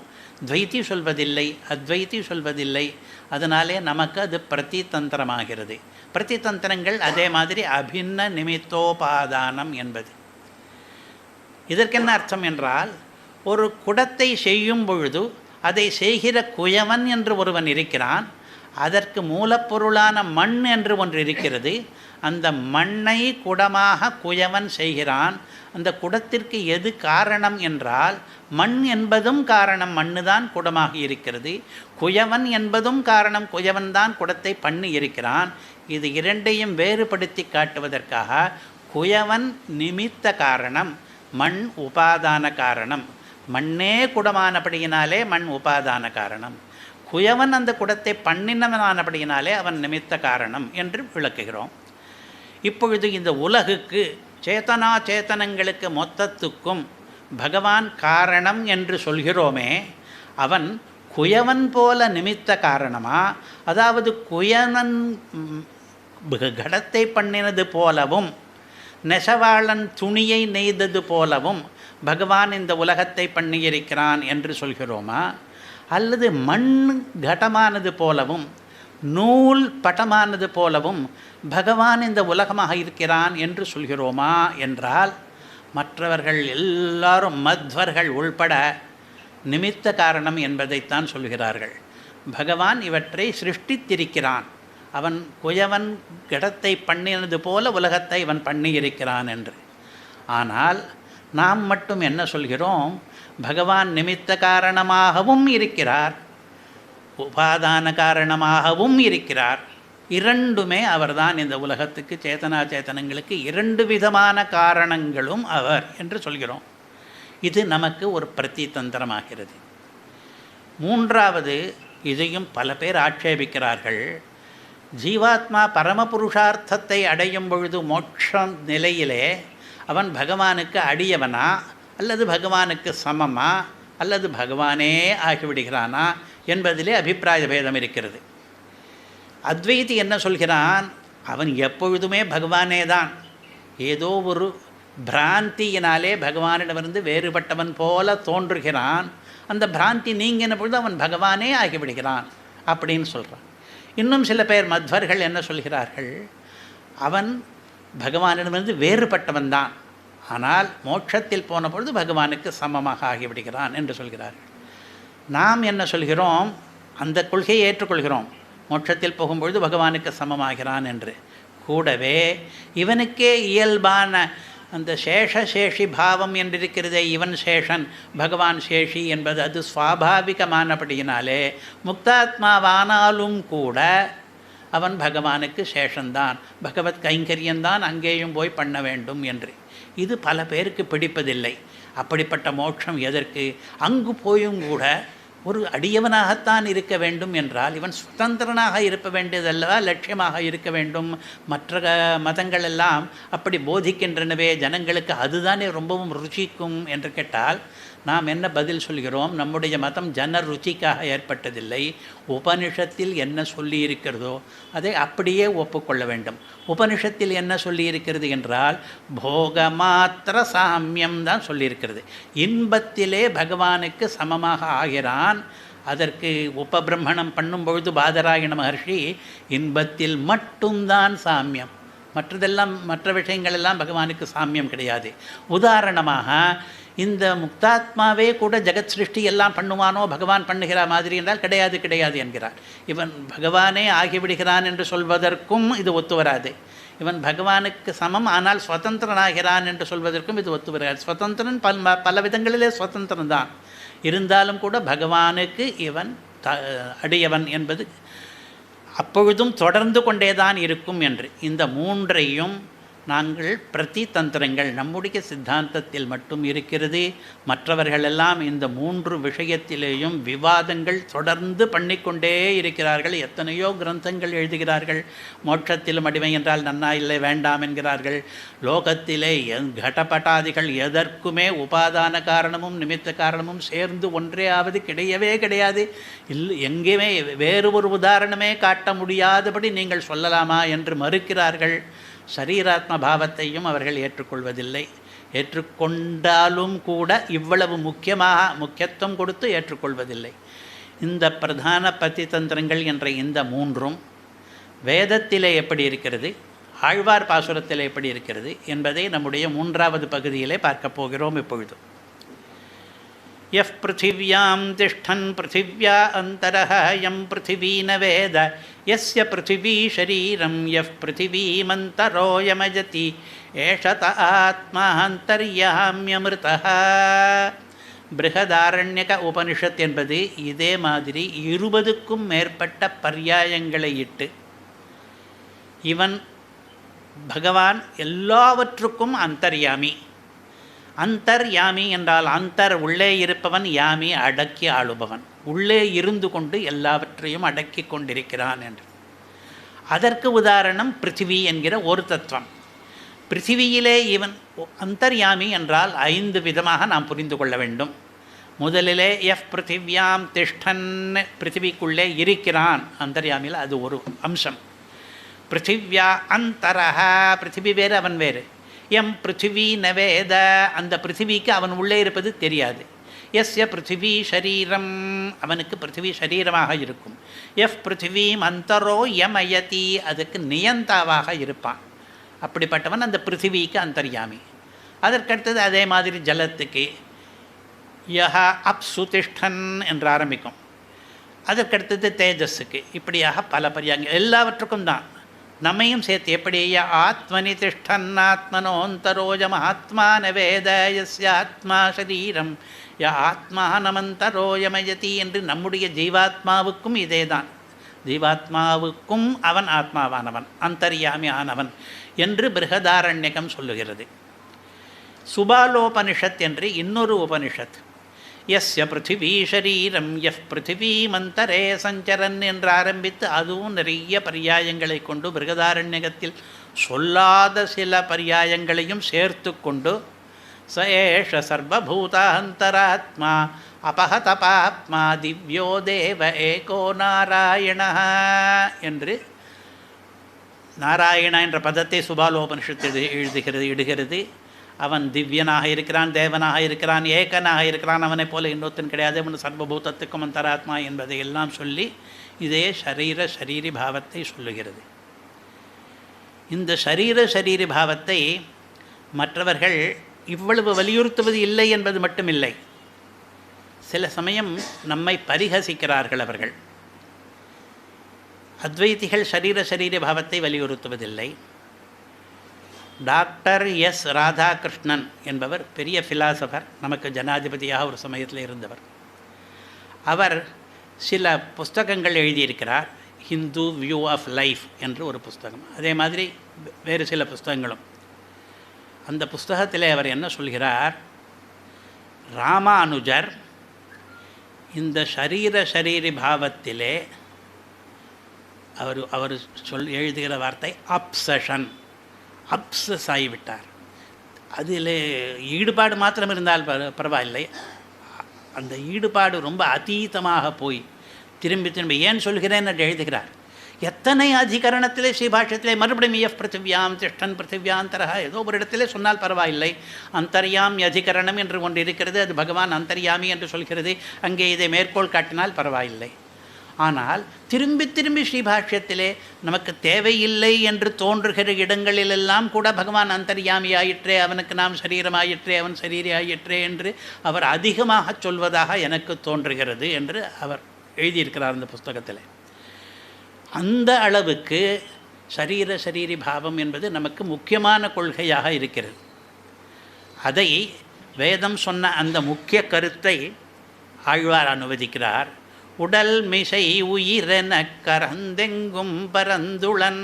முதல் திருவாய்மொழியிலேயே உடல் மிசை சரீரத்தின் மேலே உயிர் என ஆத்மா என்று சொல்லலாம்படி கரந்து கூடமாகி மறைந்து எங்கும் சர்வத்திர பரந்துளன் வியாப்தனாக இருக்கிறான் என்று. இது வேதத்திலிருந்து 3 கருத்துக்களை எடுத்து ஒரே வரியில் அடுக்கிவிட்டது. அவன் எல்லாருக்கும் சரீரி, எல்லாவற்றுக்கும் சரீரி என்பது ஒரு கருத்து. அவன் கூடன், மறைந்திருப்பவன் என்பது ஒரு கருத்து. அது 2வது கருத்தாக சொல்லலாம். ஆனால் நாம் ஏற்கனவே பார்த்தோமே, எம் பிருத்திவீன வேத எம் ஆத்மான வேத, தெரியாது மற்றவர்களுக்கு என்று, அதையே கரந்து என்பதற்கு அர்த்தமாக சொல்லலாம். அப்புறம் எங்கும் பரந்துளன் சர்வத்திர வியாப்தனாக இருக்கிறான், வியாப்தி என்று ஒரு கருத்து. வியாப்தி என்கிற கருத்தை நாம் பிரதி தந்திரத்தில் சேர்ப்பதில்லை. ஏனென்றால் மற்ற எத்தனையோ தந்திரக்காரர்கள், தர்சனக்காரர்கள் கூட அவன் வியாப்தந்தான் என்பதை ஒப்புக்கொள்கிறார்கள். இப்பொழுது சரீரி பாவத்தை பார்த்தோம். அடுத்ததாக அவன் உபாதான காரணம், அதாவது அவனே தான் உலகமானான். இஸ்லாமியர்கள் ஒப்புக்கொள்வார்கள் கடவுள் உலகத்தை படைத்தார் என்றால், அவர்கள் எவருமே சொல்லாத ஒரு புரட்சி கருத்தாக அவனே உலகமாகிவிட்டான், உலகமே அவன்தான் என்று சொன்னால், அது சரீர பாவத்தை ஒப்புக்கொண்டால் கூட சில பேர் ஒப்புக்கொள்வார்கள். இது புது கருத்தாக இருக்கிறது பல பேருக்கு. ஆனால் நாம் ஏன் ஒப்புக்கொள்கிறோம் என்றால், உபனிஷத் அப்படி சொல்லுகிறது, ஸ்பஷ்டமாக சொல்லுகிறது. சிருஷ்டியை பற்றி வர்ணிக்கும் பொழுதெல்லாம் பகுஸ்யாம் பிரஜா ஏதி என்று, நான் பலவாக ஆவேனாக என்று தான். சிருஷ்டிப்பேனாக என்பது மட்டும் இல்லை, நான் பலவாக ஆவேனாக என்று தான் அவனுடைய சங்கல்பம் இருக்கிறது. அதற்கு பகுபவன சங்கல்பம் என்று நாம் பெயர் கொடுக்கிறோம். அதே மாதிரி இன்னொரு உபனிஷத்து சச்சத்யச்சா பவதி, அவன் சேத்தனமாகவும் அச்சேதனமாகவும் ஆனான் என்று இருக்கிறது. சிருஷ்டித்தான் என்று மட்டும் இல்லை, ஆனான் என்று இருக்கிறது. இன்னொன்று கிக்யஸ்வித்வனம் கவுசவிருக்ஷ ஆசீத் என்று கேள்வியும் அதற்கு பதிலாக பிரம்மவனம் பிரம்மச விருக்ஷ ஆசீத்யதோத்யவா பிருத்திவி நிஷ்டதக்ஷு என்று. தச்சன் மரத்தை எடுத்து பல மர சாமான்களை தயாரிப்பது போல பரம்பொருளானது தான் மரமாக இருந்து கொண்டு நாற்காலி மேஜை முதலிய ஸ்தானத்திலே உலகத்தை சிருஷ்டித்தது. தியாவா பிருத்திவி இருக்கிறதே, விண்ணுலகம் மண்ணுலகம் என்று எல்லாவற்றையும் சேர்த்து தியாவா பிருத்திவி என்று அதை நிஷ்டதக்ஷு தச்சன் செதுக்குவது போலே பிரம்மவனம், பிரம்மம் பரமாத்மா என்கிற காட்டிலே பரமாத்மா என்கிற மரத்தை எடுத்து இந்த தியாவா பிருத்திவி என்ற விண்ணுலகமும் மண்ணுலகமும் வந்திருக்கிறது என்று சொல்கிறது. அப்பொழுது ஸ்பஷ்டமாக சொல்லுகிறது, மண் எப்படி குடத்துக்கு காரணமோ அதே மாதிரி தான் பரமாத்மா இந்த உலகத்துக்கு காரணம். ஜகச்சசஹா என்பார் பராசர மகர்ஷி. அவன் ஜகத்தை படைத்தான், ஜகத்தும் அவனே என்று ஒன்று அதுக்கு மேலே சேர்க்கும். அடுத்ததாக ஒன்று இருக்கிறது வேதாந்தத்திலே, இதற்கு ஏக விஜானேன சர்வ விஜான பிரதிஜா என்று பெயர். ஒன்றை அறிந்தால் எல்லாவற்றையும் அறிந்ததாகும் என்று. அதற்கு சாந்தோக்கிய உபனிஷத்திலே ஒரு உதாரணம். யதா சோம்யைகேன மிருத்பிண்டேன விஜ்ஞாதேன சர்வம் மிருண்மயம் விஜ்ஞாதம் ஸ்யாத். ஒரு மிருத்பிண்டத்தை நாம் அறிந்து கொண்டோமானால் அந்த மண்ணிலிருந்து தயாரித்த கடம் முதலியவற்றையும் நாம் அறிந்து கொண்டதாக ஆகும் என்பது எப்படியோ அப்படி என்று. அப்படி என்ன என்றால், இன்னொரு உபனிஷத்து இது கேள்வியாக கேட்கிறது. கஸ்மின்னு பகவோ விஜ்ஞாத்தே சர்வமிதம் விஜ்ஞாத்தம் பவதி. எவனை நாம் தெரிந்து கொண்டால் எல்லாவற்றையும் தெரிந்து கொண்டதாக ஆகும் என்று கேள்வி கேட்டுவிட்டு அதற்கு இது பொழுது திருஷ்டாந்தம். எப்படி மண்ணை தெரிந்து கொண்டால் மண்குடம் முதலியவற்றை தெரிந்து கொண்டதாக ஆகுமோ அதே மாதிரி பிரம்மத்தை தெரிந்து கொண்டால் நமக்கு எல்லாம் தெரிந்ததாக ஆகிவிடும் என்று. இவையெல்லாம் பகவானை உபாதான காரணம் என்று தெளிவாக காண்பிக்கின்றன. அதை திருவாய்மொழி பல இடங்களிலே காட்டுகிறது. முதல் திருவாய்மொழியிலே நாமவை ஆமவை ஆயவை ஆய் நின்றவரே நாமவன் இவனுவன் என்கிற பாசுரத்திலே அங்கிருந்தே தான் சொல்ல வேண்டும்.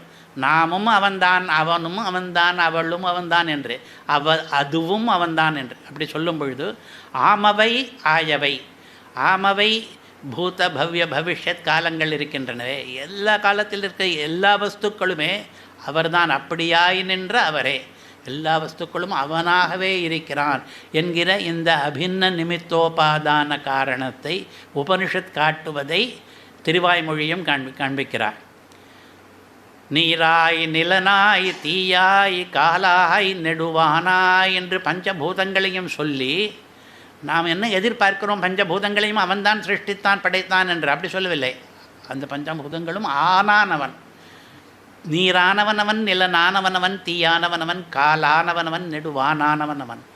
இப்படி பகவானை உபாதான காரணம் என்று சொல்லுகிற உபனிஷத் வாக்கியங்களை அடியொற்றி ஆழ்வாரும் பகவானே இவை எல்லாமும் ஆனான் என்று சொல்வதனாலே வேதம் தமிழ் செய்த மாறன் என்பது பல பேர் பல தரிசனங்களில் ஒப்புக்கொள்ளாத விஷயங்களிலேயும் வேத கருத்தை ஆழ்வார் ஒப்புக்கொள்கிறார் என்று தெரிகிறது.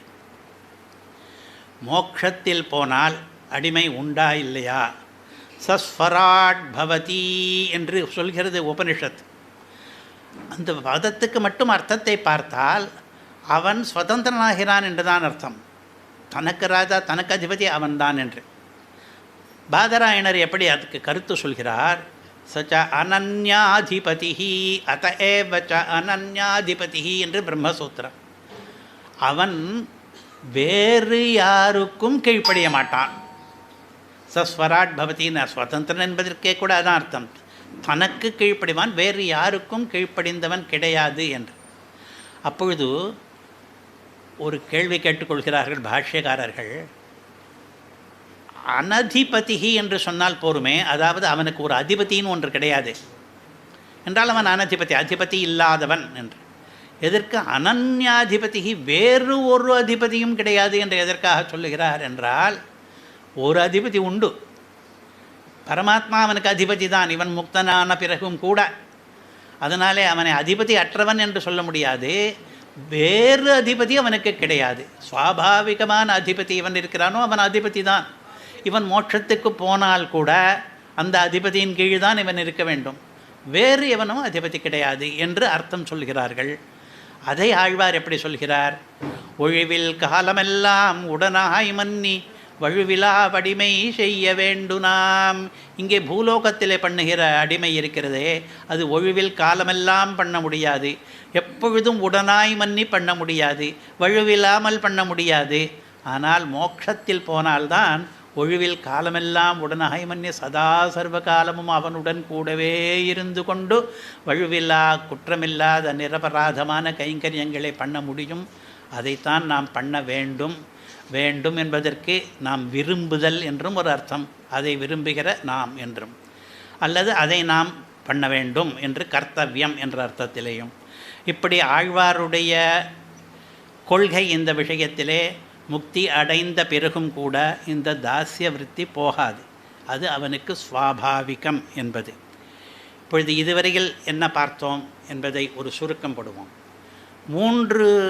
முதல் பாசுரத்தின் 3 வரிகள் பார்த்தோம், அவை வேத கருத்துகள் என்று.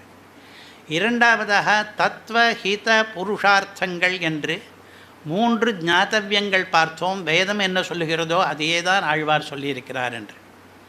மூன்றாவதாக பிரதிதந்திரங்கள் என்று 3 பார்த்தோம். சரீரிபாவம், அபின்ன நிமித்த உபாதானம், மோட்சத்திலும் தாஸ்யம் என்ற 3. அது வேதம் சொல்லுவது போல தான் ஆழ்வாரும் சொல்லியிருக்கிறார். ஆக 9 விஷயங்களிலே வேதத்தை தமிழ் செய்திருக்கிறார் மாறன் என்று இதுவரையில் பார்த்தோம். இனிமேல் பரமாத்ம தத்துவம் என்பது எப்படிப்பட்டது என்பதை பற்றி வேதம் என்ன சொல்லுகிறது, ஆழ்வார் என்ன சொல்லுகிறார், மற்றவர்கள் சொல்வது எப்படி மாறுபடுகிறது என்பதை பார்க்க போகிறோம். பரமாத்ம தத்துவம் என்றால் ஒருவர் சொல்கிறார் அது நிர்விசேஷம். நிர்விசேஷம் என்றால் அதற்கு எதுவுமே கிடையாது, எந்த பண்புமே கிடையாது, பண்பற்றது. அதுக்கு உருவம்தான் கிடையாது என்பதில்லை, எந்த பண்புமே கிடையாது, குணம் என்று ஒன்றே கிடையாது என்று நிர்விசேஷவாதிகள், அத்வைதிகள். ஆனால் நாம் என்ன சொல்கிறோம், அவன் சகல கல்யாண குணாகரன் அகில ஹேய பிரத்யநீகன் என்றெல்லாம் சொல்கிறோம். நாம் சொல்லுகிறோம் என்றால் வேதம் சொல்லுகிறது. நம் சம்பிரதாயத்துக்கு என்ன ஏற்றம் என்றால் வேதம் ஒன்று சொல்லிவிட்டால் அதற்கு மாறாக நம்முடைய யுக்திகளை கொண்டு அப்படி இருக்காது, இப்படி தான் இருக்கும் என்றெல்லாம் சொல்ல மாட்டோம். ஒன்றில்லை இரண்டில்லை 10 வர்ணனங்களை இப்பொழுது பார்க்க போகிறோம் பரமாத்மாவை பற்றி தெரிந்து கொள்வதற்கு. 10மே வேதத்திலும் இருப்பவை, திருவாய்மொழியிலும் இருப்பவை, பல மற்ற தரிசனங்களில் இல்லாதவை. அவன் சமாதிக தரித்திரன். சம அதிக தரித்திரன் என்றால் அவனுக்கு சமமானவரோ அதிகமானவரோ கிடையாது என்ற அர்த்தம். அதை வேதமும் சொல்லுகிறது, திருவாய்மொழியும் சொல்லுகிறது. அவன் பூர்ணன், நிரம்பியவன் என்பதை வேதமும் சொல்லுகிறது, திருவாய்மொழியும் சொல்லுகிறது. அவன் காணலாகாதவன், அவனை பார்க்க முடியாது என்று வேதமும் சொல்கிறது, திருவாய்மொழிகளும் சொல்லுகிறது. அவன் பிறப்பில்லாமல் பிறப்பவன், அவனுக்கு பிறப்பு கிடையாது, ஆனால் கூட அவன் அவதாரங்களை எடுக்கிறான் என்று வேதமும் சொல்லுகிறது, திருவாய்மொழியும் சொல்லுகிறது. அவன் ஆணும் அல்லன் பெண்ணும் அல்லன், அவனுக்கு லிங்கம் என்பது கிடையாது என்று வேதமும் சொல்லுகிறது. அதே வார்த்தைகளை கொண்டு திருவாய்மொழியும் சொல்லுகிறது. அவன் உவமை இல்லாதவன், அவனுக்கு இணையாக வேறொன்றை காட்ட முடியாது என்று வேதமும் சொல்லுகிறது, திருவாய்மொழியும் சொல்லுகிறது. அவன் தாமரை போல கண் கொண்டவன் ஒரு திவ்ய மங்கள விக்கிரகத்திலே, வேதமும் வர்ணிக்கிறது, திருவாய்மொழியும் வர்ணிக்கிறது. அவன் தன்னுடைய சங்கல்பத்தாலேயே ஜகத்தை சிருஷ்டி பண்ணினவன் என்று வேதம் வர்ணிக்கிறது, திருவாய்மொழியும் அதையே தான் சொல்லுகிறது. அவன் ரசமானவன், ரசோவை. அவன் கண்ணானவன், சக்ஷுஷ் என்று வேதம் சொல்லுகிறது, இந்த 10ஐயும் இப்பொழுது ஒவ்வொன்று இதை நம்முடைய கிரந்தங்களிலே பார்க்கும்போது நிஸ்ஸமாபியதிகன், சமாதிக தரித்திரன் என்றெல்லாம் பல வார்த்தைகளை கொண்டு நாம் சொல்லிக் கொண்டிருக்கிறோம். இது முதல் கருத்து. இரண்டாவது கருத்து அவன் பூர்ணன் என்பது. இந்த மந்திரம் ஈஷாவாஸ்யத்திலேயும் இருக்கிறது, பிருகதாரண்யகத்திலேயும் இருக்கிறது, முதல் மந்திரமாகவே இருப்பதனாலே பிரசித்தமாகவும் இருக்கிறது. பூர்ணஸ்ய பூர்ணமாதாய பூர்ணமே பாவசிஷ்யதே என்று. அவன் எப்படி பூர்ணன் என்றால் அதிலிருந்து நாம் பூர்ணத்தையே எடுத்தாலும் கூட மீதி இருப்பதை பார்த்தால் அதுவும் பூர்ணமாகவே இருக்கிறது என்று. இந்த மந்திரத்துக்கு அர்த்தம் சொல்வதற்கு நிறைய பேர் நிறைய விதமாக அர்த்தம் சொல்லி இருக்கிறார்கள்.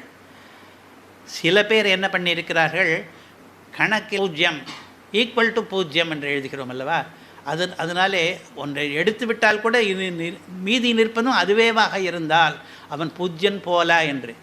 இன்னும் சில பேர் என்ன சொல்கிறார்கள், infinity minus infinity equal to infinity, அது இன்னும் கூட பொருந்தும், அவன் அனந்தன் என்று சொல்வதற்கு என்று அர்த்தம் சொல்கிறார்கள். அதெல்லாம் இருக்கட்டும், அவன் பூர்ணன். அவனிடமிருந்து நாம் ஏதாவது எடுத்துக்கொண்டால் கூட மீதியும் பூர்ணமே இருக்கும் என்பதை ஆழ்வார் எப்படி சொல்கிறார், கொள்ள குறைவிலன். நாம் ஏதாவது எடுத்துக்கொண்டோமானால் அங்கே குறைவே இருக்காது, அது அப்படியே இருக்கும். நாம் எடுத்துக்கொண்டது வஸ்து அங்கே குறைபடாது என்று. நாம் நமக்கு வேண்டியதை எடுத்துக்கொண்ட பிறகும் சிறிதும் குறையாதவன், அதுதான் பூர்ணமேவ அவசிஷ்யதே என்று அந்த கருத்து. அடுத்ததாக 3, பார்க்க முடியாது. கட்கிலி உன்னை காணுமாறருளாய் என்கிறார் ஆழ்வார். கட்கிலி என்றால் கண்ணுக்கு இல்லாதவன் என்றர்த்தம். கண்ணுக்கு இலி இல்லாதவன். கண்ணுக்கு இல்லாதவன் என்றால் பார்க்க முடியாது. பார்க்க முடியாதவனே சம்போதனங்க. உன்னை காணுமாறருளாய், நான் பார்க்கும்படியாக பண்ணு என்று. அங்கேயே முரண்பாடு இருக்கிறது. பார்க்க முடியாதவனே நான் உன்னை பார்க்க வேண்டும்படி நீ பண்ணு என்றால் பார்க்க முடியாதவன் எப்படி பண்ண முடியும் என்றால் அங்கே சூக்ஷ்மம் என்ன என்றால் பத்த ஜீவர்களாலே அவனை பார்க்க முடியாது. நித்திய சூரிகளாலே முக்த ஜீவர்களாலே பரமபத லோகத்திலே அவனை பார்க்க முடியும். 2 கருத்து இருக்கிறது. இந்த 2மே வேத கருத்து தான். நம்மாலே பார்க்க முடியாது என்பதும் வேத வாக்கியம் இருக்கிறது. முக்தர்களாலே பார்க்க முடியும் என்பதற்கும் வேத வாக்கியம் இருக்கிறது. அப்பொழுது கட்கிலி உன்னை காணுமாறருளா என்றால் எனக்கு அந்த தசையை கொடு, இந்த பத்த தசை வேண்டாம், பார்க்க முடியாத தசை, காணுமாறு நீ அருள வேண்டும் என்று. வேத வாக்கியங்கள் என்ன? ந சந்திருஷே திஷ்டதி ரூபமஸ்ய ந சக்ஷுஷா பஷ்யதி கஷ்டனைனம். சக்ஷுஷா கண்ணினாலே, ந பஷ்யதி பார்க்க முடியாது, கஷ்டன எவனுமே ஏனம் இந்த பரமாத்மாவை என்று தைத்திரிய உபனிஷத் சொல்லிற்று. ஆனால் அவனை ஸ்ரீவைகுண்டத்திலே பார்க்க முடியுமே, அதையும் இந்த வேதமே தான் தருகிறது, சொல்லுகிறது. சதா பஷ்யந்தி சூரய, சூரிகளானவர்கள் எப்பொழுதுமே அவனை பார்த்து கொண்டே தான் இருக்கிறார்கள் என்று. அந்த விரோதம் போல தோன்றுவதை ஒரு வேத வாக்கியம் அவனை பார்க்க முடியாது என்கிறது, இன்னொரு வேத வாக்கியம் சூரிகள் பார்த்து கொண்டே இருக்கிறார்கள் என்கிறது. இரண்டையும் சேர்த்து கட்கிலி உன்னை காணுமாறருளாய் என்கிறார் ஆழ்வார். சில சமயங்களிலே வேதத்திலே வருகிற சந்தேகங்கள் கூட ஆழ்வார் சூக்திகளாலே தெளியும். 4வது விஷயம், பிறப்பில்லாதவன் பிறக்கிறான் என்று. இதுவும் அதே மாதிரி தான், முரண்படுகிற கருத்து தான். அஜாயமானோ பகுதா விஜாயத்தே, அஜாயமான பிறப்பே இல்லாத ஒருவன் பகுதா பலப்படியாக விஜாயத்தை பிறக்கிறான் என்றிருக்கிறது. அதற்கு விளக்க உரை வேதத்தில் இல்லை. பிறப்பில்லாதவன் பிறக்கிறான் என்றால் அது விரோதத்தோடு கூடவே வேதம் முடித்து விட்டது. பிறப்பில் பல்பிறவி பெருவானை என்கிறார் ஆழ்வார். பிறப்பில், அந்த இல்லுக்கு இல்லாதா என்று அர்த்தம். பிறப்பில்லாதவனும் பல் பிறவி, பகுதா என்பதற்காக பல் என்று போட்டிருக்கார், விஜாயத்தை என்பதற்காக பிறவி என்று போட்டிருக்கிறார். அதாவது அந்த பதத்தை அனுவாதம் பண்ணது போலவே, தமிழ் செய்தது போலவே இருக்கிறது. அஜாயமானஹா பிறப்பில்லாத, பகுதா பல், விஜாயத்தை பிறவி, பிறப்பில் பல் பிறவி பெருமானை என்று. அதுக்கு மேலே இப்படி பிறந்ததுனாலே பெருமான் என்று சொல்லியிருக்கிறாரே, அதை கூட வேதம்தான் சொல்லுகிறது. இவன் அவதாரம் பண்ணுகிறான், அவதாரம் பண்ணினபடியினாலே பெருமை பெறுகிறான். பெருமான் என்பது அந்த பிறவியாலே வந்த பெருமை. அதை வேதம் எப்படி சொல்லுகிறது? ச உஸ்ரேயான் பவதி ஜாயமானஹ, அவன் அவதாரங்களை எடுக்கும் பொழுது அவனுக்கு மேன்மை அதிகமாகிறது, ஸ்ரேயானாக ஆகிறான் என்று. அதையும் சேர்த்து ஆழ்வார் பிறப்பில் பல் பிறவி பெருமானை என்ற பதத்தை அங்கே போட்டார். இப்படி வேத வாக்கியங்களை அவர் தமிழ்படுத்துகிறார் என்று தெரிகிறது. ஒரு வேத வாக்கியம் ஸ்வேதாஸ்வதர உபனிஷத் சொல்லுகிறது, நைவ ஸ்திரீ நபுமானேஷா நச்சைவாயம் நபும்சகா என்கிறது. இவன் ஸ்திரீயும் கிடையாது, இவன் புமானும் கிடையாது, இவன் நபும்சகனும் கிடையாது என்கிறது. ஆழ்வார் என்ன சொல்கிறார்?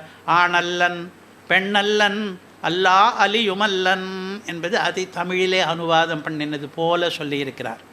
ஆனால் ஒரு சின்ன விஷயம், ஸ்வேதாஸ்வதர உபனிஷத்திலே நைவஸ்திரி நபுமான் என்பது ஜீவாத்மாவுக்கும் சேர்த்து சொல்லியிருக்கிறது. ஜீவாத்மா கூட ஆணோ பெண்ணோ கிடையாது, அவன் சரீரத்தை பரிகிரகம் பண்ணும் பொழுது தான் ஆணாகவோ பெண்ணாகவோ ஆகிறான். அந்த ஆத்மாவுக்கு அதெல்லாம் கிடையாது என்று வேத வாக்கியத்தினுடைய தமிழ் மொழிபெயர்ப்பு போலே இருக்கிறது இந்த ஆழ்வார் சூக்தி. அதே மாதிரி தமிழ். அதற்கடுத்ததாக 10 பார்ப்பதிலே இப்பொழுது 6வது, நான் மணியையும் பார்க்கிறேன், 10ஓடு நிறுத்திக்கொள்வோம், இது மேலே இருக்கிறது. தன்னொப்பார் இல்லப்பன் என்கிறார் ஆழ்வார். தனக்கு சமமானவன் கிடையாது அப்படிப்பட்ட அப்பன் என்று. இறைவனுக்கு ஒப்பானவர் எவரும் கிடையாது என்று. வேதம் என்ன சொல்லுகிறது? ந தஸ்ய பிரதிமா அஸ்தி என்று. அவனுக்கு ஈடு இணை கிடையாது என்று வேதம் சொல்கிறது. இதுவரையில் பார்த்தால் தன்னொப்பார் இல்லப்பன் என்பது ந தஸ்ய பிரதிமா அஸ்தி என்பதனுடைய அனுவாதம் போலே ஆகிவிட்டது.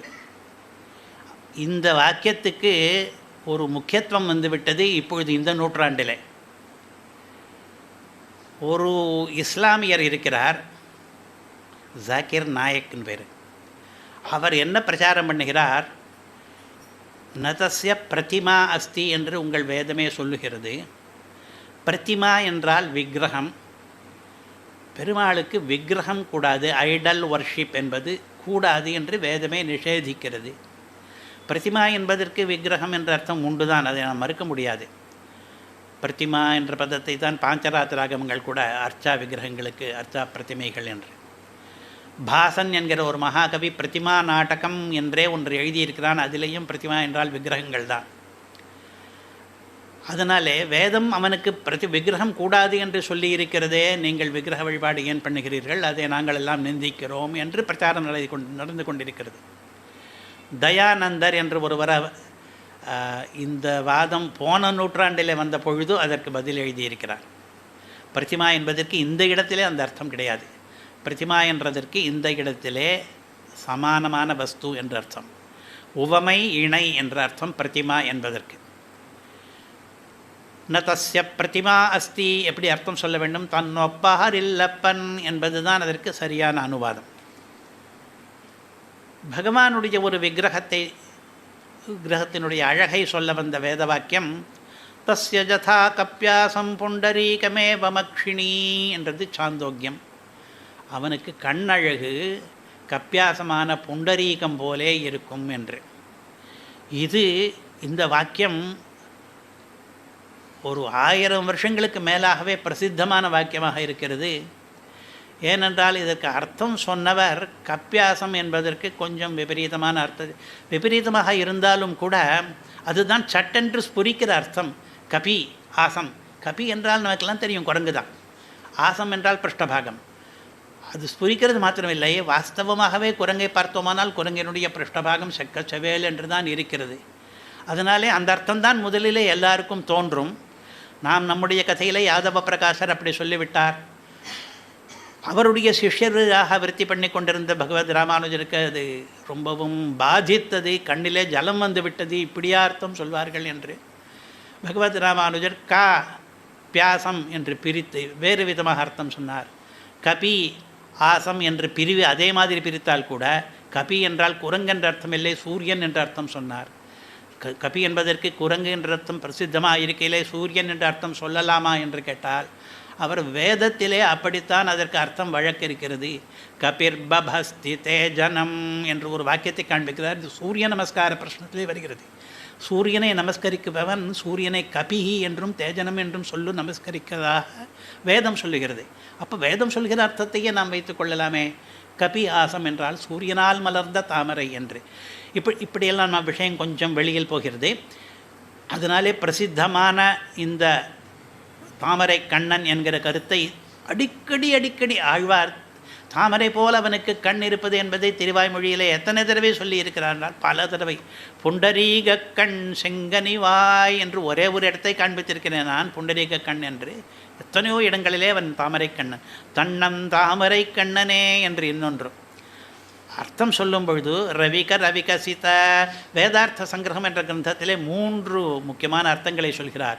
கம்பீராம்ப சமுத்பூத சுமிருஷ்டநால ரவிகசித புண்டரீக தலாமலாயதேக்ஷண, அது அர்த்தம் அங்கே வேத வாக்கியத்துக்கு. அதே ஆழ்வார் காண்பிக்கிறார் தாமரை கண்ணன் என்று.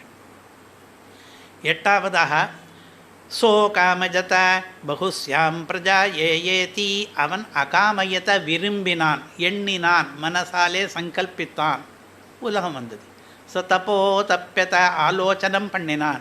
ச தபஸ்தப்த்வா இதகும் சர்வமசிருஜத, அவன் மனசினாலே சங்கல்பம் பண்ணின மாத்திரத்தினாலேயே இதை மொத்தத்தையும் சிருஷ்டி பண்ணினான் என்று. தேசிகர் இதை எப்படி சொல்வார், ஒரு நினைவால் தான் ஈன்ற உயிரெல்லாம், நினைவாலே தான் ஈன்றார், சங்கல்பத்தினாலே தான் படைத்தார் என்று. ஆழ்வார் எப்படி காண்பிக்கிறார், கருத்தில் தேவும் எப்பொருளும் வருத்தித்த மாயப்பிரானை, கருத்திலே தன்னுடைய சங்கல்பத்திலே தேவாதிகளையும் எல்லா பொருள்களையும் வருத்தித்தான் அல்ல, வர்த்தனம் என்றால் உண்டு பண்ணினான் என்று அர்த்தம். தன்னுடைய சங்கல்பத்தினாலேயே எல்லாவற்றையும் உண்டு பண்ணினவன் என்று வேத கருத்தைத்தான் அவர் சொல்லுகிறார். இன்னும் 2 சொல்லி நிறுத்த போகிறேன். ரசமானவன் என்று. ரசோ வைசஹ ரசக்யே வாயம் லப்த்வானந்தி பவதி என்று. அவன் ரசம், போக்யம், இன்பம். பன்னலார் பயிலும் பரனே பவித்திரனே கண்ணலே அமுதே, தேனும் பாலும் நெய்யும் கண்ணலும் அமுதும் ஒத்தே, கனிவார் வீட்டு இன்பமே என் கடல் படா அமுதமே. இந்த மாதிரி நிறைய இடத்திலே அவன் ரசம் என்பதை தன்னுடைய வார்த்தைகளாலே போட்டிருக்கிறார். அந்த கருத்தை ஏற்றுக்கொண்டிருக்கிறார். இன்றைக்கு நாம் பார்க்க போவதிலே கடைசி, ஆனால் நிறைய இருக்கிறது. ஆனால் நான் நிறுத்தி கொள்ளப் போகிறேன். அவன் கண்ணானவன் என்று. கண்ணாவான் என்றும் மண்ணோர் விண்ணோர்க்கு தன்னார் வேங்கட விண்ணோர் வெற்பனே என்கிறார் ஆழ்வார். கண்ணாவான் மண்ணோர் விண்ணோர்க்கு என்று வேதம் எப்படி சொல்லுகிறது? சக்ஷுர் தேவானாம் உதமர்த்தியானாம், அவன் சற்றுசாக இருப்பது தேவர்களுக்கும் மர்த்தியர்களுக்கும் என்று வேதம் சொல்லுகிறது. அதை அப்படி அனுவாதம் பண்ணியிருக்கிறார். மண்ணோர்க்கும் விண்ணோர்க்கும் கண்ணாவான் என்று மொழிபெயர்ப்பு போல் இருக்கிறது. ஆனால் சந்தர்ப்பந்தான் வேறே.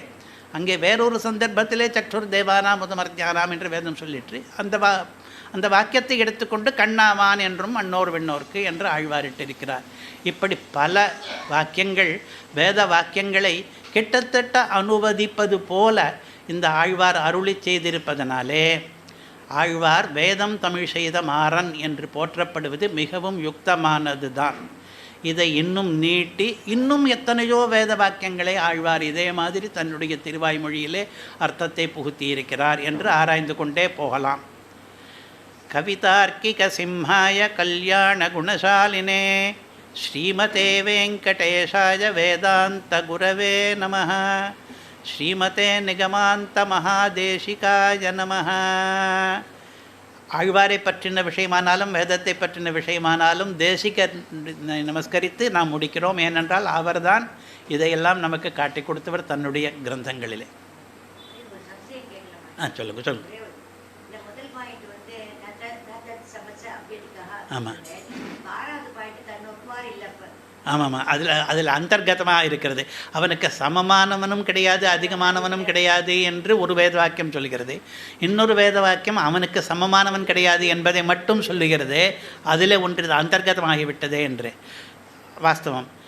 ஒரு வேத வாக்கியம் அவனுக்கு சமமானவன் ந தஸ்ய பிரதிமா அஸ்தி என்று சொல்கிறது. இன்னொரு வேத வாக்கியம் அவனுக்கு சமமும் கிடையாது அதிகப்பட்டவனும் மேம்பட்டவனும் கிடையாது என்கிறது. ஒன்றிலே ஒன்று அடங்கினாலும் கூட ஆழ்வாரும் அதை அனுசரித்து இதற்காகவும் ஒரு வரியிட்டிருக்கிறார், அதற்காகவும் ஒரு வரியிட்டிருக்கிறார். ஒரே பிரகரணத்தில் வந்ததில்லை இந்த ரெண்டு வாக்கியமும். வெவ்வேறு பிரகரணங்களில் வேதத்தில் இருக்குது. அவனுக்கு சமனும் கிடையாது அதிகனும் கிடையாது என்பதை பின்பற்றி அப்படியும் ஒத்தாரை மெக்காரை இளையாய மாமாயா என்று சொல்லியிருக்கிறார். அவனுக்கு பிரதிமா கிடையாது என்ற வேத வாக்கியத்தை பின்பற்றி தன் ஒப்பார் இல்லப்பன் என்பதையும் சொல்லியிருக்கிறார்.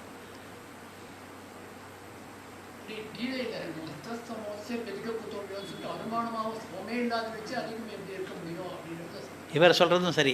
சமமானவனே கிடையாது என்று ஆன பிறகு இவனை விட அதிகமானவன் இருப்பான் என்பது எப்படி என்று கீதையில் ஒரு வாக்கியம் வருகிறது. அதையும் காண்பிக்கிறான். சரி.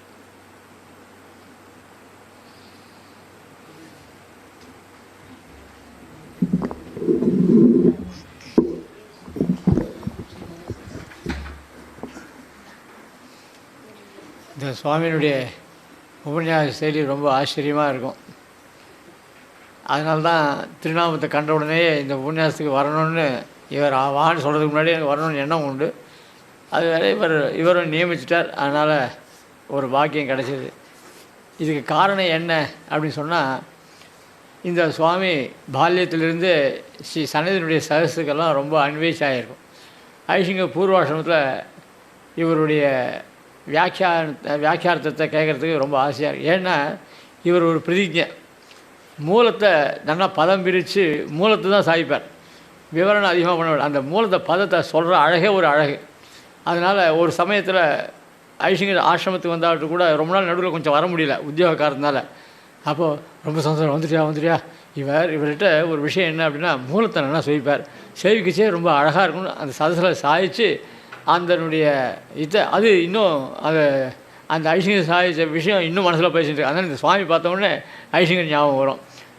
அப்படிப்பட்ட ஒரு சைலியுடையவர். இன்னும் நிறைய விஷயம் 1000 பாசுரங்களையும் வேதத்தை கொண்டு வேத மந்திரங்களை கொண்டு சொல்ல முடியும். நம்ம அவருக்கு அவகாசம் கொடுக்க முடியல. ஏன்னா எல்லாருக்கும் சந்தியாதன காலம் வந்துடுறது, அவருக்கும் சந்தியாதன காலம் வந்துடுறது. அதனால் இப்படி ஒரு காலத்தில் கட்டுப்பட்டவராக இருக்கிற நாம் இருக்கிறதுனால ரொம்ப ஆச்சரியமாக அது எடுத்துக்கொண்ட விஷயமே ஒரு அழகு. முதல்ல ஆனந்தமயன்னு சொல்லி அவன் சார்வபௌமன்றதையும் சொல்லி, அதுக்கப்புறம் நமக்கு சுகமான ஞானத்தை கொடுக்கக்கூடியவன் தான். ஏன்னா கடல் ஞானம் செய்தேனும் யானேன்னு சொல்கிற ரீதியில் அந்த ஞானத்தை கொடுப்பனும் அவன் தான். அப்படி அதை சொல்லி அதுக்கப்புறம் நாம் அறிய வேண்டியதான தத்துவகித புருஷார்த்தங்களையே சொல்லி அதுக்கப்புறம் நம்ம சம்பிரதாயத்திலே இருக்கிற பிரதான தந்திரமான சரீர பாவத்தை சொல்லி இதெல்லாம் ரொம்ப அந்த வைகிரியே ரொம்ப அதுக்கப்புறம் கடைசியில் இப்படிப்பட்ட சரீராத்ம பாவத்தை உடைய பரமாத்மா அவனுக்கு குணங்கள் இல்லைன்னு சொன்னால் எப்படி அர்த்தம்? அதுக்காக பாஷிகாரே வருத்தப்பட்டு ரொம்ப வியாக்கியானம் பண்ணியார். அந்த ரீதியில் அந்த 10 குணங்கள் 10 தன்மைகளையும் சொல்லி இப்படி அழகான ஒரு லீதிக்கிட்டார். அப்படிப்பட்ட சுவாமியினுடைய உபன்யாசத்தை ஏற்பாடு பண்ண இந்த கிரந்த சதுஷ்டிய மூலமாக அதிலேயே பிரதானமாக இந்த ரங்கராஜன் பண்ணார். இப்படி அதுவும் இந்த ஐஷியனுடைய தினேஷ வைபவத்தில் நடந்ததுனால எல்லாரும் சார் க்ஷேமம் பிரார்த்தனை ஸ்ரீமதே ஸ்ரீ லக்ஷ்மி பாதாசி நாராயண மகாதேசிகாய நமஹ.